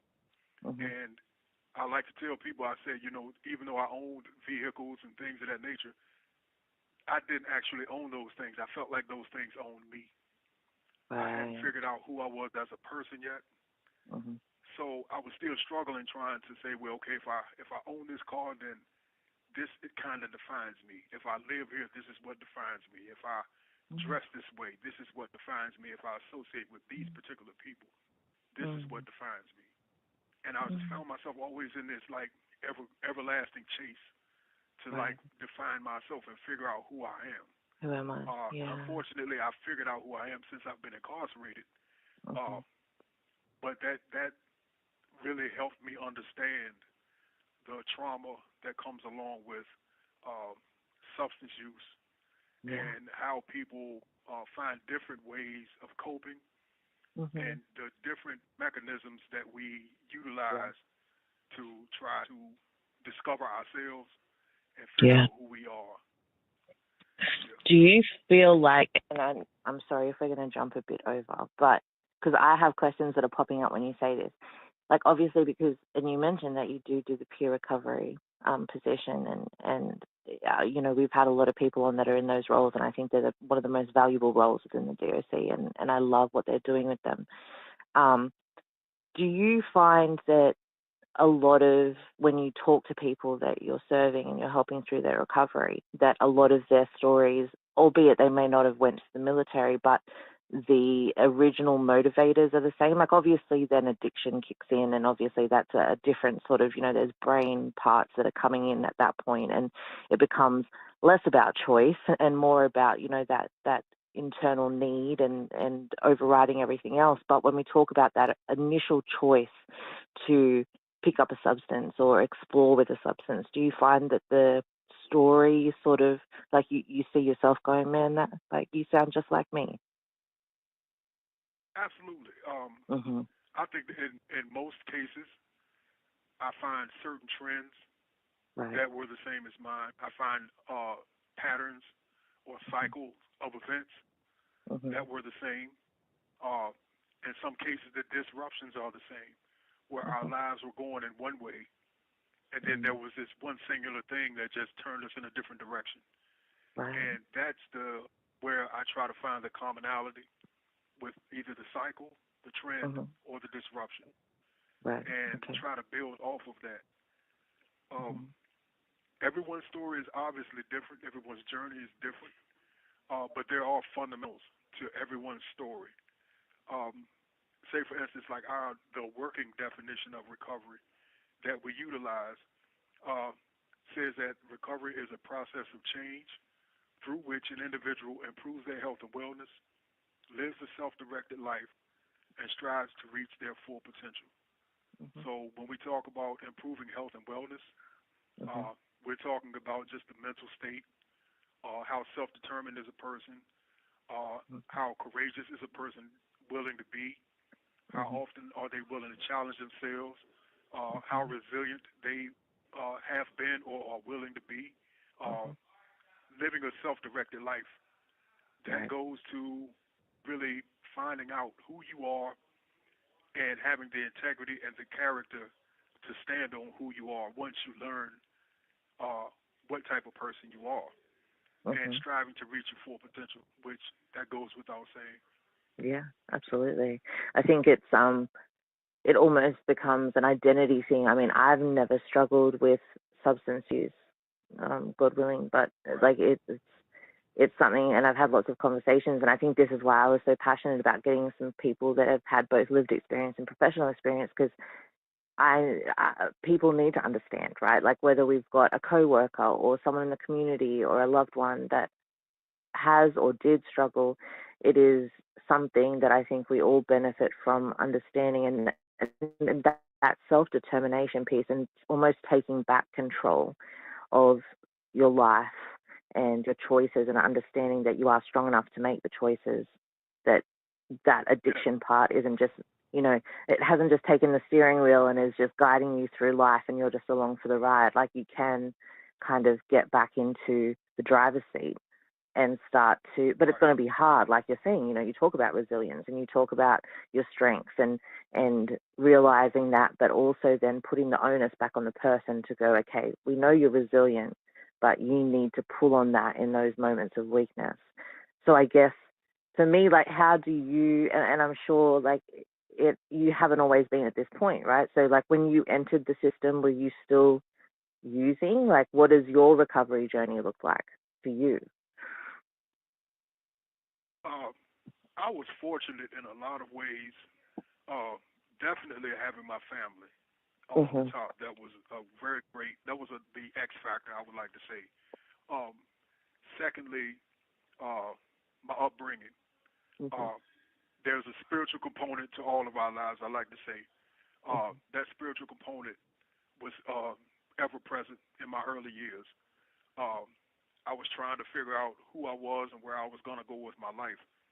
But at the time, being 26 years old and hearing a judge tell you that you have life, and at the time saying that my earliest opportunity for release would be at 60, I had to really explore what I wanted my future to look like and how I wanted that future to play out. And as my father would say, he told me... You have 1 minute remaining. Let me cut I can cut the recording if you want. Hang on. I'll cut it so that I can cut it before that happens. One. Yes, and my father being the type of man that he is, and always speaking in his brutally honest fashion, I was talking to him on the phone when I was in the jail, and I was kind of going through this woe is me type situation, explaining everything's going on, and he told me, he said, Danny, you're not the first, and you won't be the last. And as difficult as that was to hear, it was the thing that I needed to hear, because I knew that if I didn't pick myself up, there was going to be no one else to do it. And I had to dig deep. I had never had to dig that deep before in my life. I had never had to really face myself that way before in my life. And I made a choice. And I made the right choice. It was difficult, as life is difficult for everyone. But making good decisions sometimes doesn't always come easy.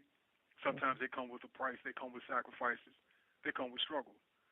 And that's where I lean back towards my upbringing, the challenges that my parents faced growing up.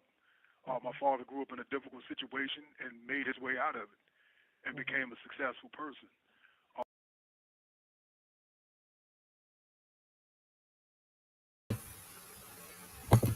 I'm going to bring us back up because I know we're going to start losing our guests. And we will do the second half of Danny's recording after. Anthony, if you are still around, just pop your camera on for me and I'll bring you up for the last couple of discussion points, because I know that you all have to, get to jobs in the morning and stuff like that. So we will play the other half of Danny's recording at the end. I know that both of you know Danny quite well, so I'm sure it was nice to hear his voice and resonate with his situation. Sarah, did you want to head us into the next sort of topic? Yeah, so reframing the narrative. So substance use as a health issue, not a crime. So too often, substance use is framed as a moral failure or criminal behavior. But the reality is, this is a public health issue. Geremy, can you take us into this one? How do you think we need to reframe public conversations around addiction and recovery? What role should communities, families, and even policy play in creating a more supportive response? Reframing substance use as a health concern. First thing we have to look at is that we have to move away from punishment and more towards healing. Also, replacing criminalization with care. And the way that process looks is that we have to meet it. And we're talking about on this side, if a person is in a criminal process, we have to start looking at if the crime, because we look at crime as one size fit all. So if a person don't broke the law, you're saying, okay, this person needs to face this punishment. They need to face this, and this. But we're not asking why the person committed this offense. When we're looking at an urge-based action or behavior, incarceration or punishment is not the equal for that. We have to start looking at more of the specialty courts, and a lot of people don't understand that that's why they're in place. When you have a loved one that is struggling with substance use, substance abuse, and they're in a criminal, a general court, they shouldn't even be facing that level of court. They should be in either in a mental health court or in a drug court, where that they're looking into getting them to detox, rehabilitation, into treatment programs, or even mental health agencies are stepping in and taking the forefront and saying that, okay, we can support this person. And then you put sanctions in place where they may serve community service and things of that nature, but they're getting the help and the treatment that they need instead of being put into a criminal system where that the process worsens. Because we have to look at that locking an individual up that is struggling with substance use is not curing addiction. We have to meet addiction head on and move at the rate of that addiction with healthy alternatives.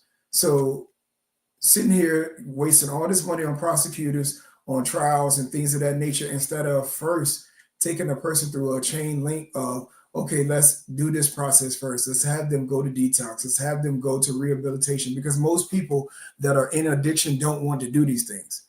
So if they're mandated to do them, then it gives them the process of cleaning up and the support thereof that they need. And then it's mandated for them to do it, or you go to prison.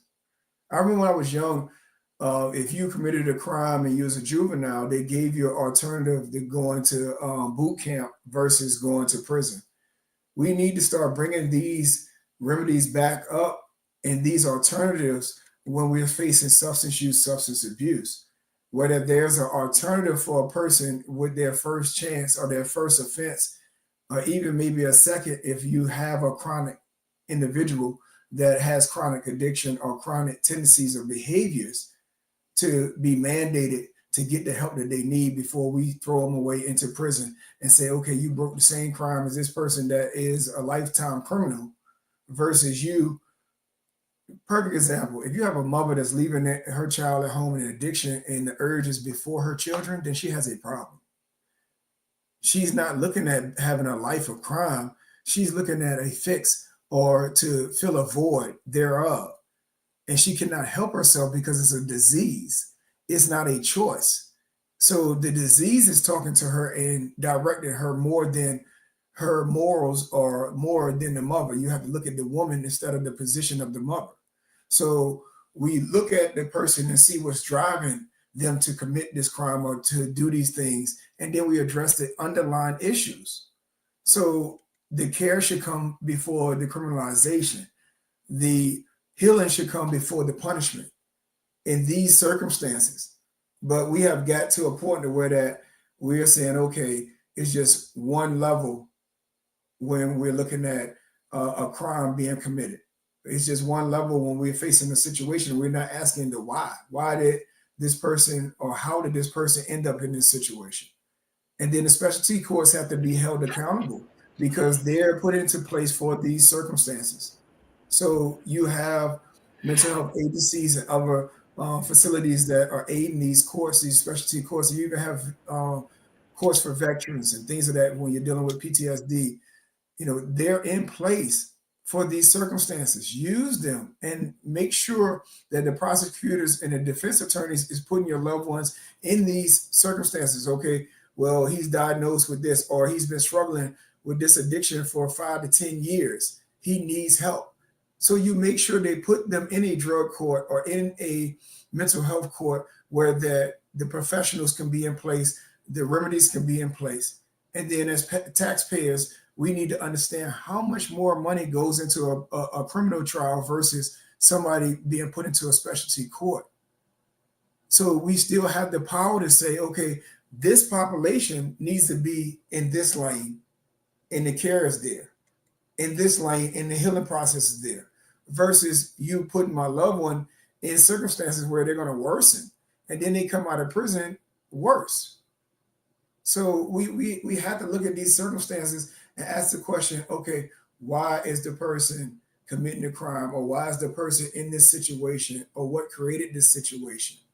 So it just goes back to the same conversation of asking the hard questions and knowing your power in advocacy, and knowing your power in being a taxpayer or a citizen. So to me, that starts the process where we're demanding the remedies that are in place to be used. Yeah, absolutely. Anthony, can you weigh in on that? I know that you spoke about, your interactions with probation officers, but in addition to that, I guess if you can weigh in on, that criminality part of substance use and mental health. Yeah, one of the things that I struggle with is coming to the realization that addiction is not it's not a criminal act. It's it's a sickness. It's a mental health issues. It's a people who are addicted are victims. I think when we talk about it, right, this is what Geremy says, and the amount of resources and that goes into, taking someone to trial, criminalizing them, for their addiction. We're still suffering the effects of a system that was specifically designed to criminalize minorities. I mean, I think about what Nixon's advisor revealed years later, that the war on drugs was designed to criminalize minorities, to criminalize blacks specifically. And you saw that in the over criminalization of the use of the drugs that blacks are more likely to use, and the lesser severe punishment for drugs that whites were more likely to use. And I think of my dad, how he, every time he would get locked up, he had in and out of jail, and because of his drug use, he was treated like a criminal. He was never treated like a victim. He never was able to recover from that era, and I lost my dad because of that. So I take that, that is something that when I reflect and I think about that, it really hurts, and I take it personally, and that's why I'm I don't want to use the term aggressive, but passionate rather, when I talk about this, when I bring attention to this awareness, when I challenge someone who's taken that approach that was taken against, you know, my dad that was racially motivated, and against addicts.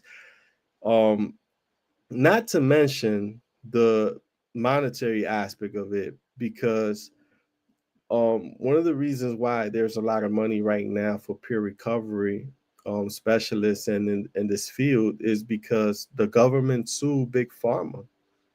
They were able to show that Big Pharma were the biggest drug dealers, and they played a huge role in making America addicted. They made a whole show, Dope Sick, which, by the way, I actually played a role. I played the extra in that show.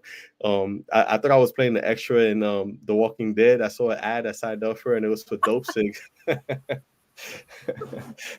That's your claim to fame.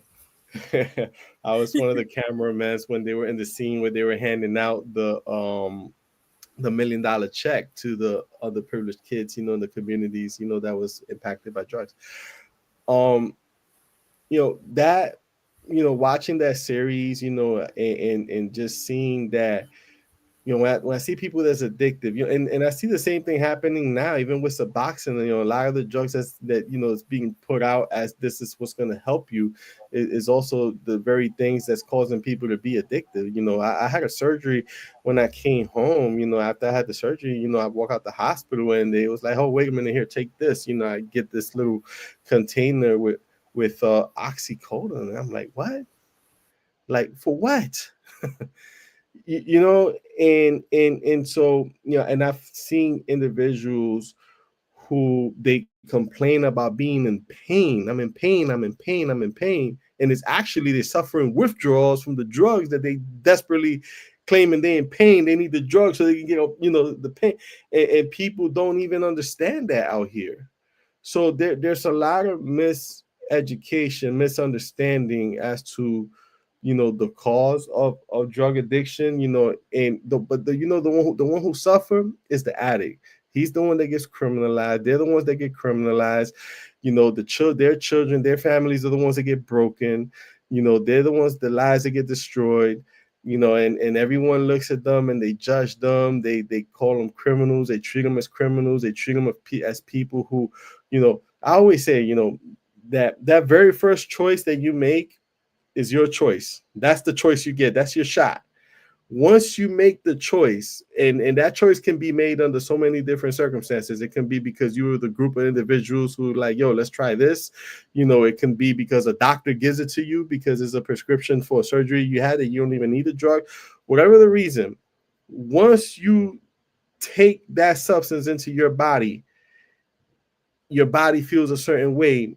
And if you like it, you're gonna want it again. That the rest is downhill. It's out of your hands. Now your body is demanding something that can only be produced by you getting it and putting it in your body. It can't be produced naturally. And so it's a horrible thing in society when they criminalize the person who's actually the victim. Yeah, when I was listening to you with the medication thing, I remember being maybe 16 and I had like a reaction to an antibiotic and I had like nerve pain, and my doctor gave me this medication. The brand name is Fiorinol and it's now off the market, but it's a combination of aspirin, a barbiturate, and some sort of muscle relaxant. And my mum was giving them to me at the time, right? And I remember it was like, you meant to take them every 4 hours. And it was like 2 hours. I was like, Mum, I'm in pain. I wasn't in pain. I was not in pain. And she said to me, no. Right? And I saw then, and I reflect on that, of how easy, like I had no control over what I was saying to her. I was just like, I need this. This makes me feel good and I want more of it. And if I was a 25 or a 30-year-old without my mum there, like I was 16, so she had the ability to control that dosage to me. But if I was in control of that, I would have just taken it. And that's how quickly it can happen, right? Like that's just a barbiturate. That's not an opioid. That's not oxy. That's not morphine. And I see it. We're a lot more regulated here in terms of drugs of dependence. I mean, I've gone to the doctor for Valium and I have to go through the ringer. But in the United States, I see them just hand out prescriptions for oxy and opioids coming out of hospitals. And I think to myself, like, you are just asking for problems. I had a loved one come home from prison, and 3 days after he got home, he was getting a Suboxone prescription because he peed dirty for Suboxone. So the doctor was like, well, I don't want you to violate, so I'll just give you Suboxone. What do you mean you're just going to give him Suboxone? Like, what do you mean? Now he's taking it and drinking and getting high. And so I think there's a lot of people that are responsible for this. It's not just lawmakers. It's, like you said, big pharma. It's doctors. It's addiction medication specialists. Why are we just giving Suboxone for what we assume is are you putting them in substance use programs? Are you getting them mental health support? Are they seeing a therapist, or are you just sending them on their way with a tub of Suboxone and allowing them to take it whenever? So I agree. It's multifaceted issue. Everyone plays a part in that. And I think understanding as well that, myself, like, we do see that, this person is choosing to snort cocaine, right? Like, we see them physically make the decision and we see them physically do it, and we assume that it's a conscious decision. But I learned a lot about addiction in the last sort of 6 months and began to understand that when you're loving someone with addiction, there is 3 people in that situation. It is you, your loved one, and then the addiction. Those decisions that we think are conscious aren't always conscious. So last one that we want to kind of go on, we want to talk about the ripple effects. And Anthony, you kind of touched on this when you were just speaking. So children and loved ones. Someone might be struggling with mental health or substance abuse, and their families carry a heavy emotional weight too. It's not just about the crisis, it's about the daily uncertainty. So I'd love for you to lead us into this part of the conversation, Anthony, especially with your lived experience. How do you see children impacted in homes where mental health and substance use struggles are present? And what do families and caregivers need most to feel seen and supported, in addition to the person that's suffering? Yeah, it's such a tragedy. I mean, it's such a tragedy that it's hard to find cases of healing and reconciliation, because with every moment that passes, the child and the parent becomes more distant, and the child begins to adopt their own environment, and they might start harboring resentment, so that causes them to even be more distant, because they feel that the parent chose drugs over them, and the child doesn't even understand that that the parent is suffering from a drug addiction. And then the child starts going through their own thing, and then people outside of that start judging both of them. And one might lead to prison. They both might lead to prison. That was a common thing. I used to see parents, a guy with his father in prison, and it's such a tragedy. It's such a tragedy. And it goes back to education. People need to continue to educate them, be involved, take the opportunities. For example, so in Chesterfield, they have a great program. It's called the Heart Program. And I've went and spoken at that program before. A lot of returning citizens go there and speak to the communities. They have one for the females, one for the males. And it's a recovery program. Mostly folks who's addicted to heroin, which how that goes. That's a very tough drug to break out of. And when I talk to them, whether it's there or anywhere, I always ask, how many of y'all have children? I make them raise their hands. Almost the whole community raises their hands. They have children. Most of their children are young. And, I remind them, I see myself in their children, because my father went through what you're each of them, going, and so I try to reach them in that way. And, causing them to see, the impact that their decisions are having on their children, because they also become distant. They come to a point, they stop seeing their children gets removed from their presence. They go to other caretakers, and now they're no longer involved, and they're so caught up in their life of drug use and going in and out of jail and prison, that they don't even consider their own children to be their responsibility anymore. And they have a big part to play if they can break that cycle in their lives. They can become something that their children can be proud of, something that their children can believe. Every time my dad was locked up when I was a child, my dad started using drugs when I was like 9 years old. And that's when I started going into the streets at that young age. And every time my dad went into jail, I was happy. I felt that he was going to get the help that he needed, that when he was released, I was going to get my dad back. I never got my dad back, and it wasn't until I got locked up because I learned then that he never had a chance to break free because drugs were in behind bars as well. So it takes people from the community to passionately go in there also when you have a group of individuals that are suffering with drug addiction, whether they're in a program or whether they're in the DOC. That's something the DOC should open the doors for and get all those individuals with dirty urines on their record, put them all in the gym, and have folks come in and confront them, so to speak, with these stories and experiences, and make them see and wake up to the impact that they're having on their families and their children so that they can break out of it. It's an all hands effort. Like the community has to do it.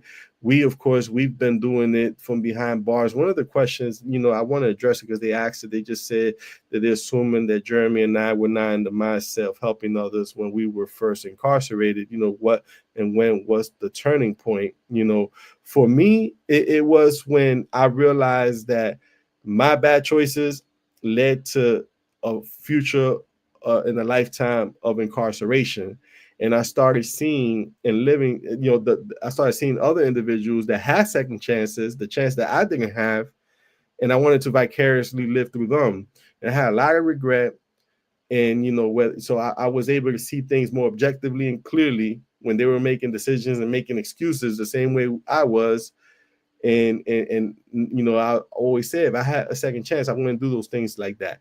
So I was able to see more clearly the impact that they're having on their children, their families, how their own lives, and so it's an all hands effort. Yeah, absolutely. Geremy, did you want to weigh in on the family and loved ones piece? Yeah, the ripple. First, I'm gonna ask the question. I'll go and answer that same question, and then I'll go into the ripple effects.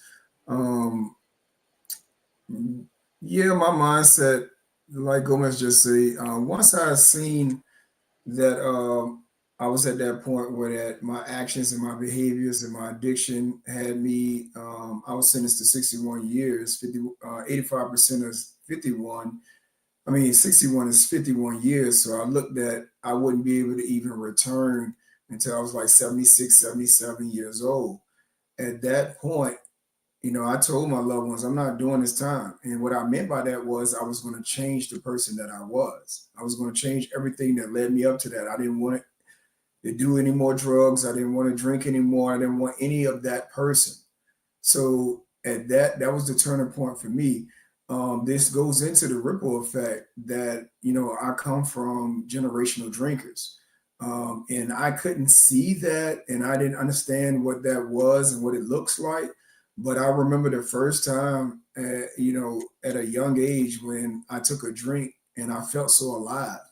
Like as soon as I took that drink, it's like I came to life.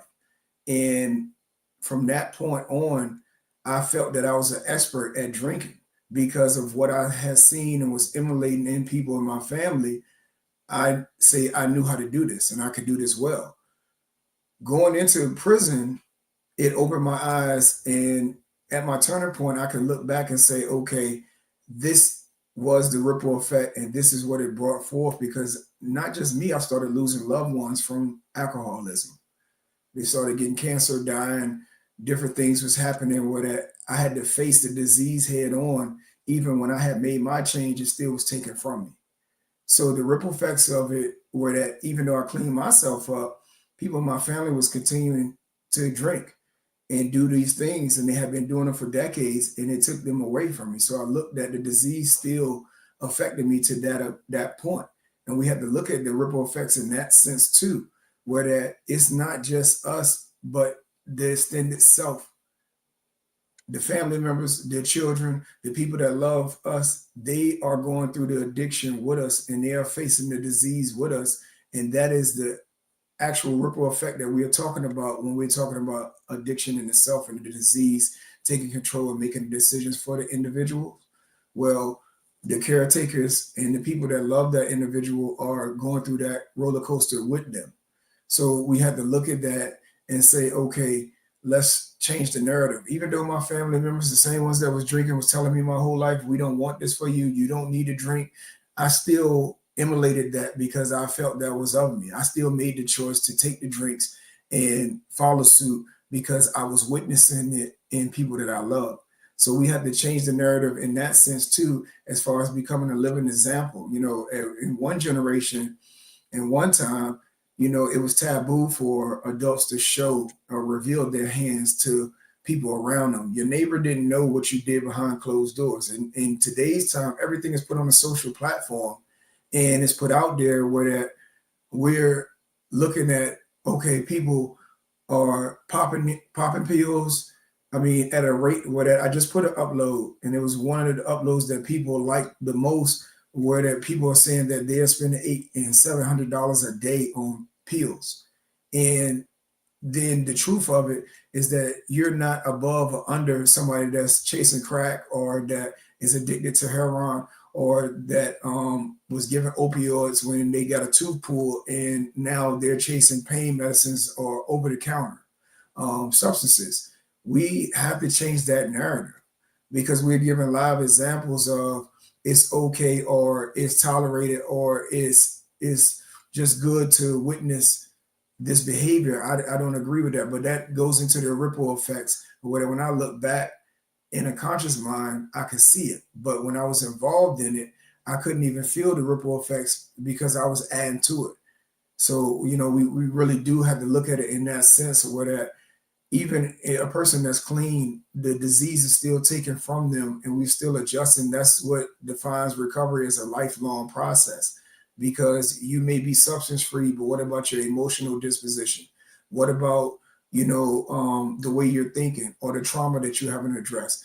All these aspects are tied into addiction. All these aspects are tied into the disease. When you clean up and then people that you love are being taken away from you, the ripple effects are still occurring. Yeah, absolutely. I had a question for you both, and I'm sure you're both very aware of the way that they are punishing dirty urines right now in the DOC, right? So what they're doing is you get a dirty urine, and depending on the discretion of administration is how long you lose privileges for. And those privileges are video visits, phone calls, possibly access to the kiosk. Now, we've spoken tonight about how important support from loved ones are during the recovery process. And so I'd love for you both to weigh in on whether that approach is going to work, one, and two, if it's conducive to the recovery process. Is that going to deter someone or make someone want to go into recovery or abstain from using substances if the punishment from the DOC is not necessarily a drug program, but it's loss of privileges?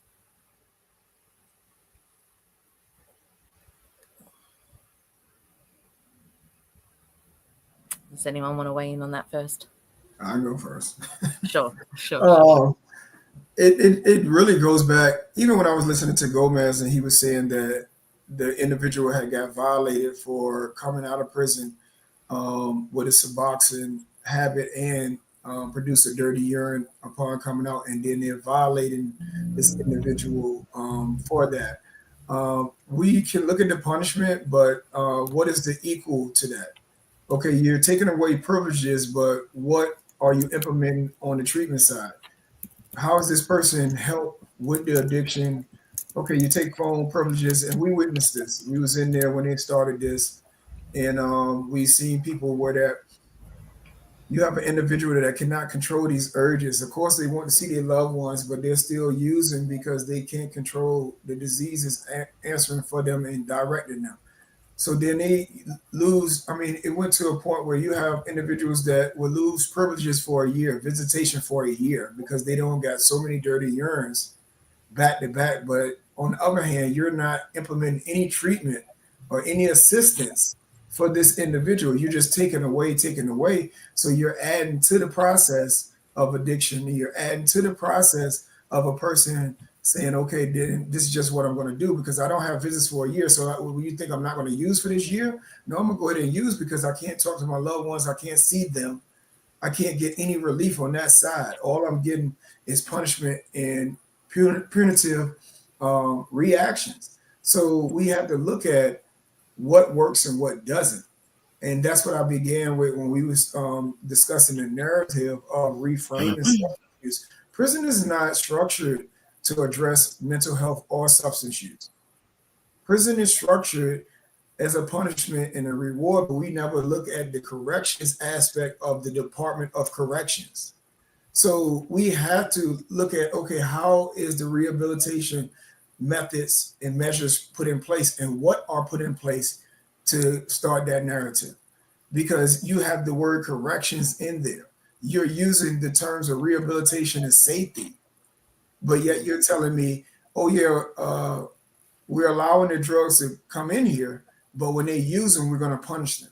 And then when they use them excessively, we're going to take more from them and we're not going to put anything in place to help them start the process of weaning off, or even if you, to me, even if you put into place a period of detox and take them to segregation and get them to go cold turkey, that's better than you taking their loved ones from them, because it's starting a process of a person starting to clean up and having a period where they're drug free, which me and Gomez know, even when you're in segregation, you still have access to the substance.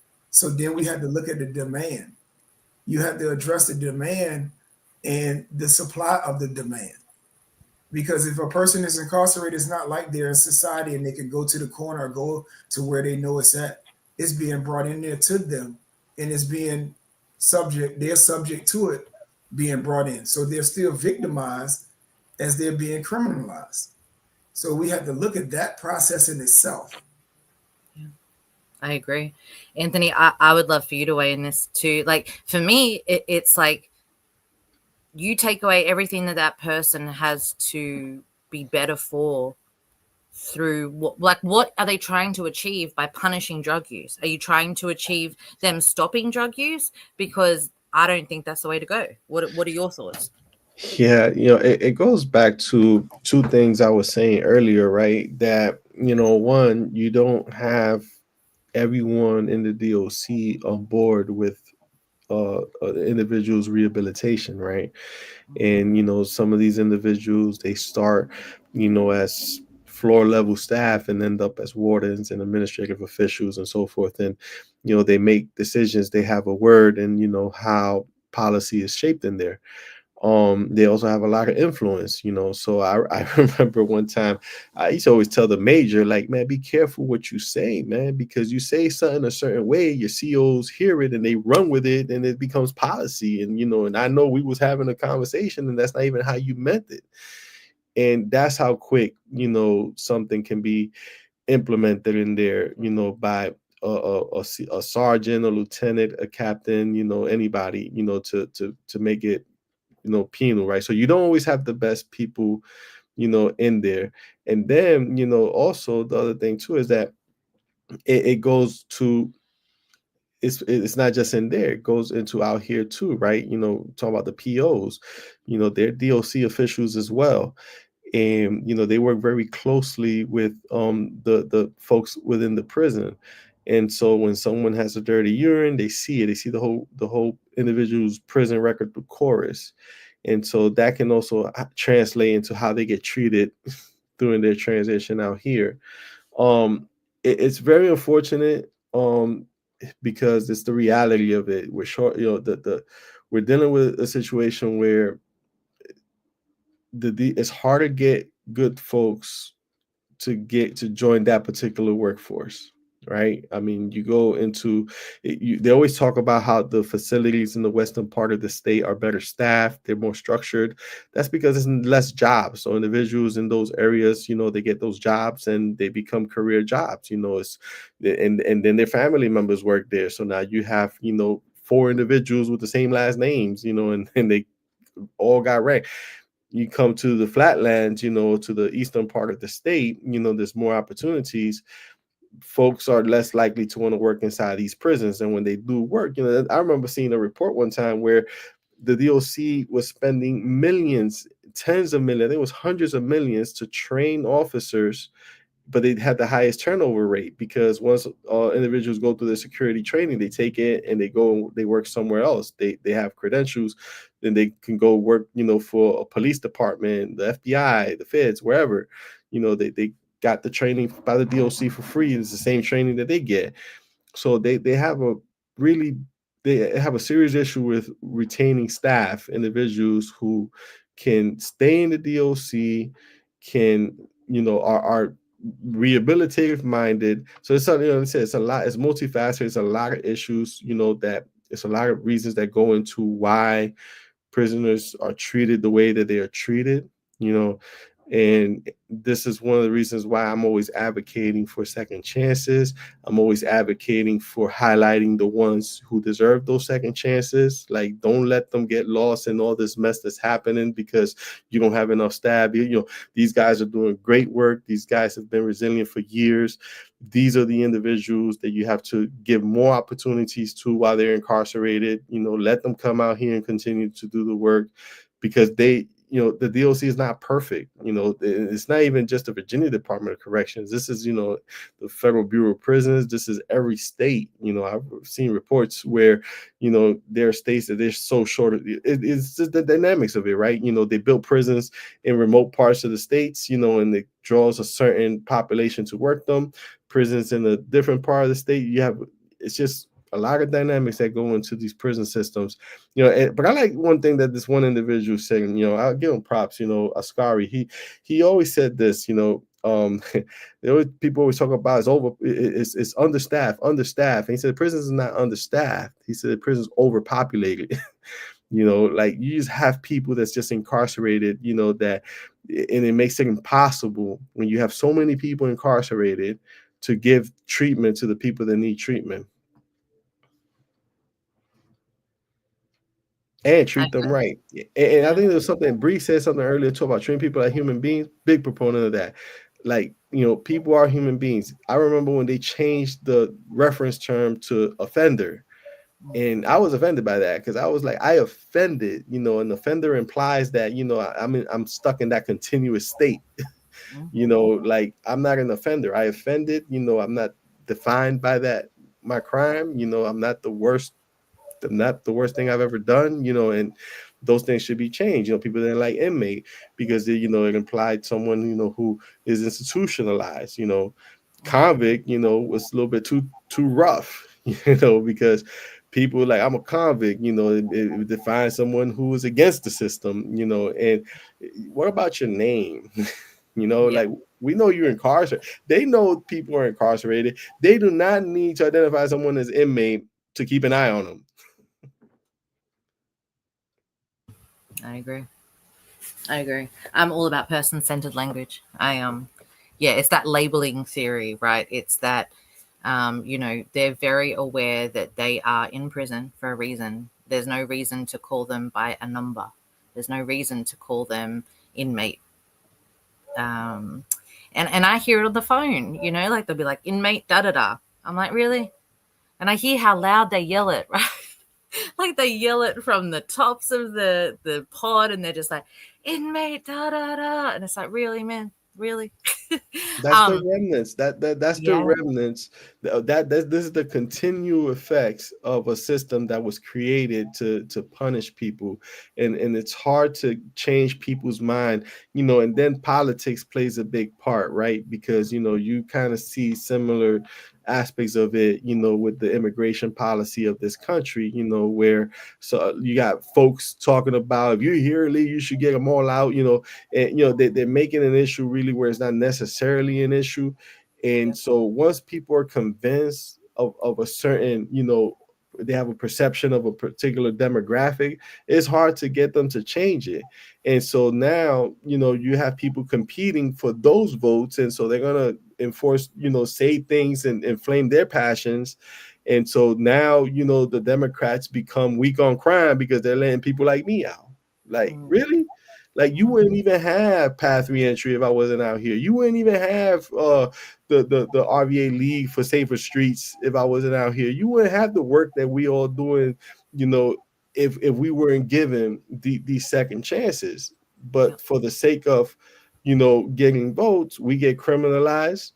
I often say I probably wouldn't make parole until the present parole board is very tough. They're human beings either way. Folks are human policymakers, but these folks are human beings. So that's one of the reasons why I'm also determined to, stay there, stay present, continue to let them see that this is what second chances look like. It's safe to give people like a second chance.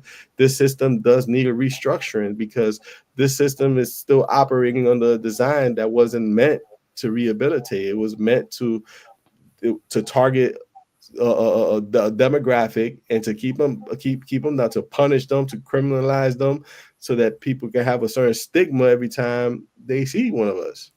Yeah, I agree. I completely agree, and I see it. I remember when I first started in advocacy. Obviously, like I had to learn from the bare bones of the history of America, like living across the world, right? Like I didn't even know about the Civil War. I didn't know about the slavery trade. Like I had to really start from the ground up. And I remember one day going on Indeed and looking at the ads for counselors, correctional officers, and staff in administration in the DOC. And I remember looking at the credentials that were needed, and it literally says a GED. That's it. All you need is a GED to be a counselor, okay? To be a counselor.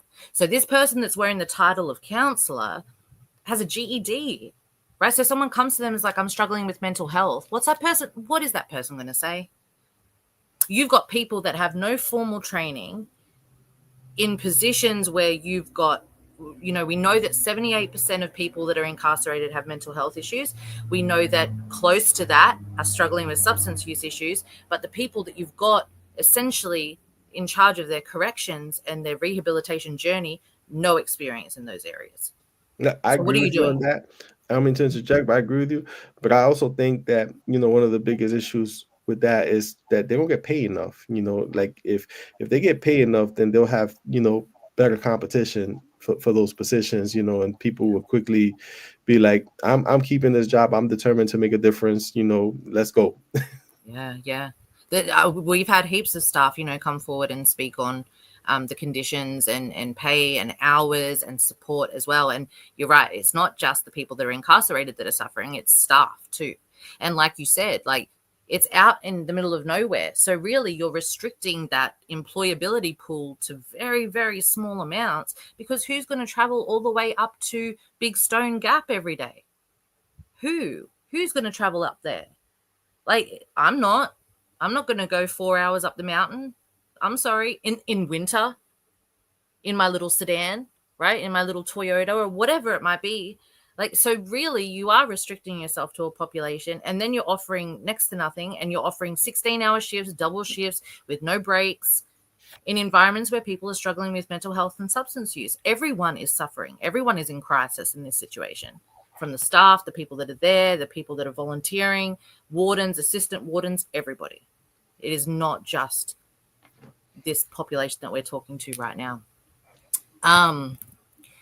I want to, obviously, we've been on this live for a long time tonight, and so I just want to thank you all. Obviously, before we play the last of Danny's recording, we want to thank Bria. Bria had to jump off. Geremy, Anthony, and obviously Danny, from the bottom of our hearts, for sharing your stories and truths tonight. We know that this conversation isn't always easy, but your honesty makes space for others to feel less alone. Is there anything either of you would like to share before we close off for tonight? I just want to say thank you for, this platform. Thank you for the work you're doing here in Virginia, helping, bring awareness, to second chances, to recovery and the issues, that really matter to returning citizens and those, impacted by the justice system. It's a lot of work to be done. And bringing awareness is key. Is a key part of that work. And so thank you. I know it takes work to organize these events and everything. And so we're fortunate to have these. Thanks. Thank you, Geremy. Same here. Thank you for the opportunity. Thank you for the platform. Thank you both for what you do. And the advocacy, also just the awareness, just giving people like us a voice. A lot of my years in incarceration, I seen how we was voiceless. So platforms like this gives individuals like Saeed and people that cannot speak or tell their story a platform. So we have to look at that. One thing I wanted to add to what Gomez said earlier, yeah, a lot of people would object to people like me, Gomez, Saeed, and other people getting a second chance. And the reason being is because they won't see how we earned the second chance. Freedom is not given to anybody. We need to make that clear. When somebody's paroled, when they're pardoned, they have earned that. And they have made the changes and the significance to where that these tight and tough boards say, okay, we're going to go ahead and give these 5 or 6 people a second chance because we have earned that. And a lot of people need to understand that freedom is earned, freedom is not given in this aspect. And thank you. Thank you. Thank you. Yes, thank you to all of our guests tonight. And thank you to all of you who joined us live or are watching this later. Whether you share it in the chat or listen quietly, you're part of this movement toward understanding and healing. So please remember to follow our guests on their social media platforms and their personal and career-based endeavors. Keep the conversation going, check in with someone you love, and know that change is possible when we center care over punishment. We will be playing the rest of Danny's interview, and so you guys are more than welcome to drop off and do what you need to do or listen to his the rest of his interview. But good night and stay safe. Stay safe, everybody. Good night, everyone.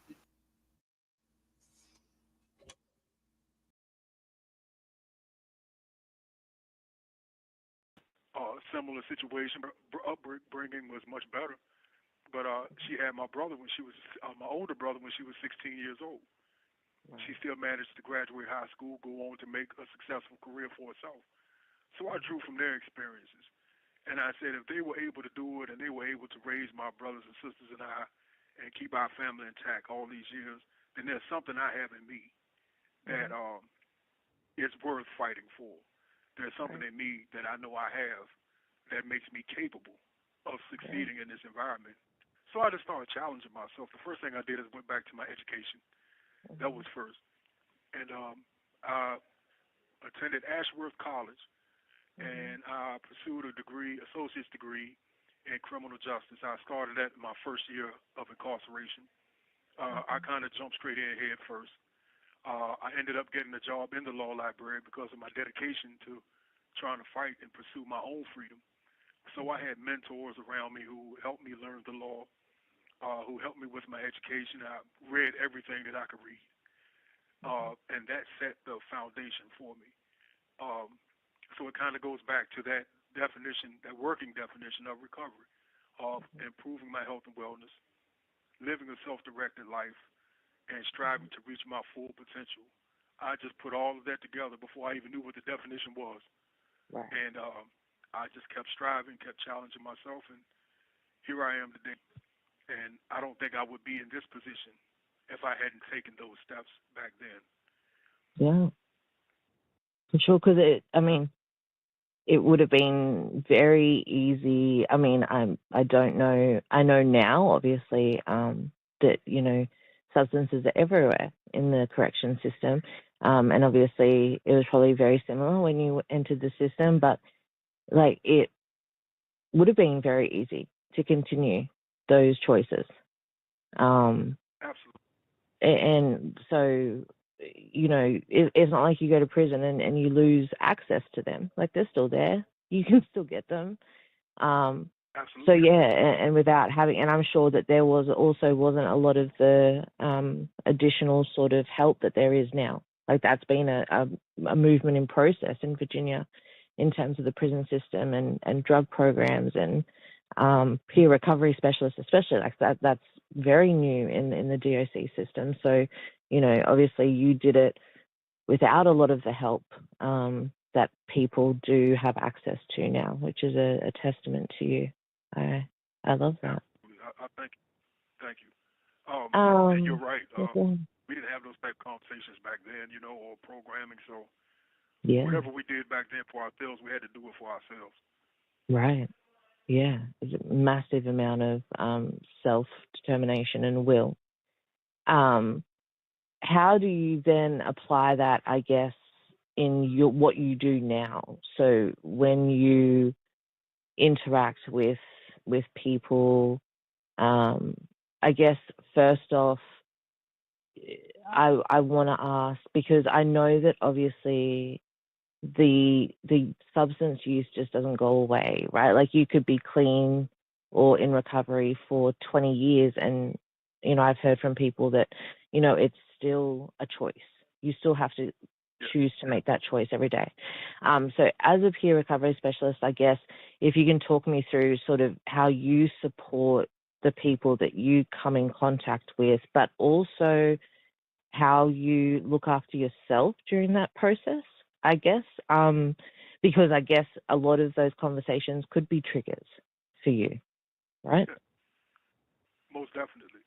Mm. And I have had quite a few experiences where I needed to just kind of go and isolate myself, Right. sit down and get quiet, because there's a mental fatigue. Yeah. That component is real when it comes to Mhm. these type of helping positions. Yeah. As for me, I think in a way it's also helpful Mhm. because I'm replacing my learned helplessness with a learned optimism, Mhm. not only for myself but for other people. And that optimism is like a force multiplier for me. Mhm. It allows me to continue challenging myself, and I embrace challenging myself. I embrace uh, looking for new ideas and new experiences, and I try to Mhm. convey that to the men that I work with. When we have conversations, I do talk about my experiences. I talk about my accomplishments as well, the Mhm. things that I've accomplished outside of and beyond the prison walls, Right. because I want them to know that they don't have to be confined to this place, that Mhm. there's more to life for them. Yeah. Yeah, I agree. I think that's key, right? And it's about, like, just because your sentence might be like yours, like a life sentence, or you may have a date that you're coming home, but you don't have to, like, I always say to people when I work with them, like, they have your body, but you can't let them take your mind, right? And so it's a piece where it's like you don't have to give them everything. And I think that's No. powerful. So I guess I wanted to ask you as well, because, we've seen a lot of movement in the substance use area within the DOC. But obviously, and for those that don't know, I guess if you can, there may be people that are tuning in that don't understand what the qualifications for the Ride Up program are. So how does someone find themselves in the Ride Up program? Okay. The rider program, if you have what we call a significant event, which is an overdose, or there's an appearance of an overdose where you're having to be given Narcan. If a person is given Narcan, they automatically qualify for the program, regardless of the circumstances. If a medical professional, healthcare professional, whoever, gives them Narcan, then they're automatically suitable for the program. Then they go through an institutional classification situation where there's a recommendation. That recommendation goes up the chain of the institution. Then that recommendation makes its way to the staff here at Ride Up, and then they make a decision whether or not the person is suitable or not suitable. And if they determine that they're suitable, then they're put on the list, and then they're subsequently brought to the program. So is it mandatory or voluntary? Yes, it's mandatory. Okay. Which is one of the things I would like to see change. I would like to see that if people want to enter the program before that event occurs, I think it would be much more motivating for them, and much more motivating for some of the men who were mandated to come against their will. Yeah. I can imagine that can be quite challenging. I would assume, like, I know myself, you know, I've had to very quickly learn that you can't force someone to take help if they don't want it. So do you find that anyone comes into the program and doesn't want to get better? Like, how does that, do you then take a position of trying to convince them that they want to get into recovery? Or, like, how do you approach that conversation? Right. We believe we're trained into this concept of the dignity of risk, meaning that even though we may not agree, that person has every right to refuse treatment. They have every right to be ambivalent. They have every right to be resistant. Right. Our job is to roll with that resistance. Okay. Be right there with them where they are. Okay. The reason why that's so is because resistance in itself is a form of power, is a form of self-determination. So if we can get them to flip the polarity, so to speak, to where they go from being resistant to being insistent, then that same power just goes in the opposite direction, if that makes sense. Yeah, So absolutely. we don't push against them, right? Yeah, you kind of just we just make sure we stay there. recognize it as a strength, I guess. Like, you kind of almost like be like, yeah, like, you've already got it in you. Like, look how much you're giving to me in terms of not wanting to do this. And yeah, that's an incredible perspective, because I wouldn't have even thought of that. I guess there may be people that are tuning in that, like, we have people tune in that aren't related to the criminal justice system, or perhaps they've got someone that has come home addicted to substances, or perhaps they have someone in their life that it just uses or misuses substances. What, I guess, advice would you give somebody that is supporting someone, not like from more of a non-professional perspective? What would be your sort of advice? Yes. Two things. Understanding that dignity of risk, meaning that as difficult as it is, they have to be able to make their own decisions. Right. And two, we have to be non-judgmental. Right. If we appear to be judgmental, then that's going to only make them that much more defensive, which is going to make them much more resistant. And then the stress of being resistant is going to exacerbate the use. Right. Thirdly, one more thing is try to avoid stigmatizing language. Okay. Junkie, crackhead, loser, things of that nature. Yep. Because they will internalize that. And as a defense mechanism, they will kind of embrace the idea of being that. You know. Right. Just be that labeling theory. Right. Exactly. Labeling theory. Exactly. Be there for them as much as possible. Be firm. Yep. If they need money, find out why. You know, try not to be the catalyst for the use, but be firm as well. You know, be firm.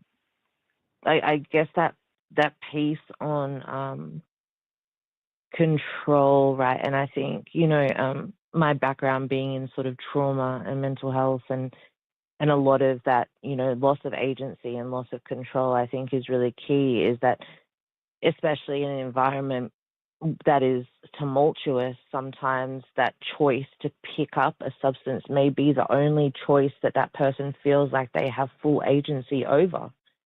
Right. And so it's like, well, everything else is out of my control. Life is happening to me. And the only choice that I can make is to go and get high. And through that, I can also escape this for a minute. So I guess, like, does diverting that and providing, like, you know, opportunities for the person to make decisions, you know, is that something that loved ones can do? Can they, you know, start to introduce or suggest other things that perhaps the person can feel that sense of agency and control to find it in other areas? Yeah. Sure, absolutely. And um, their activation. Right. Find ways to get a person back to some of the old things they used to like to do, Right. because that will open up doors for remembering when, you know, days Yep. before the youth started.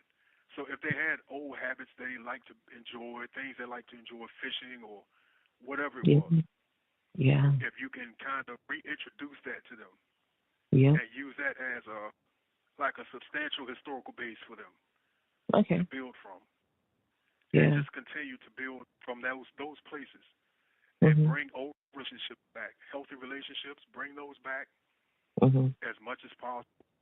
And it definitely helps. And then when they're ready to talk, Mhm. they'll be there to talk and be open to them and be open Mhm. with them.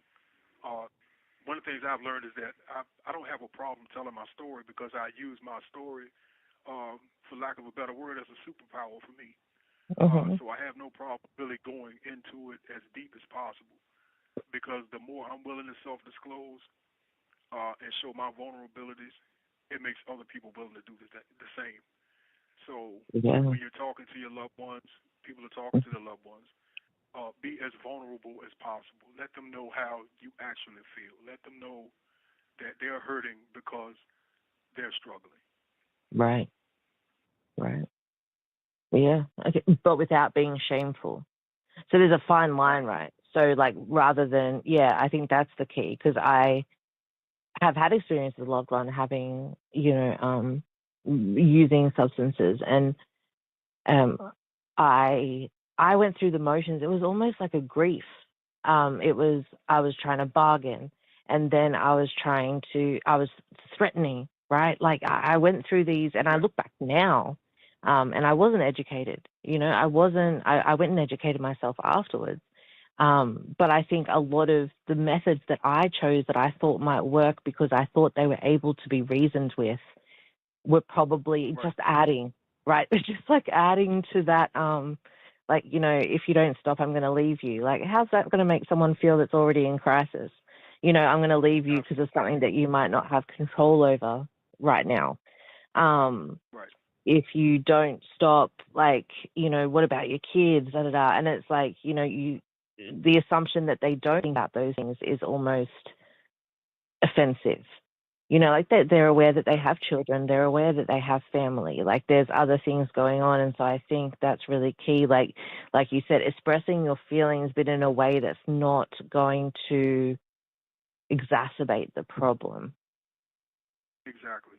Yeah, like not being nasty. You use the key word, not shame. Right. Yeah, no shame. Don't make them feel shamed or guilty, because don't make them feel as if that they're the reason why you're hurting. Right. But let them know that you are hurt. That person is hurting because they sympathize with them. Yeah. That they want to see better for them. Right. And I think that goes a long way. Yeah, absolutely. I'm mindful that our time is going to cut out. So I guess, is there anything that you kind of want to leave with or part with? Are you open to people reaching out to you? Anything that you sort of want to close off with?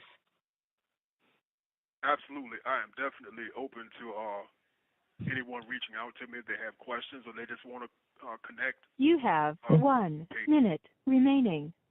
Mm-hmm. Anyone who's willing or willing to connect and communicate, have conversations, broader conversations about this issue, I'm definitely and certainly open to this. Kirsten, I thank you for this opportunity, and everyone who's listening and in support of this movement, I ask you to continue doing the work, and thank you all. Absolutely. Thank you.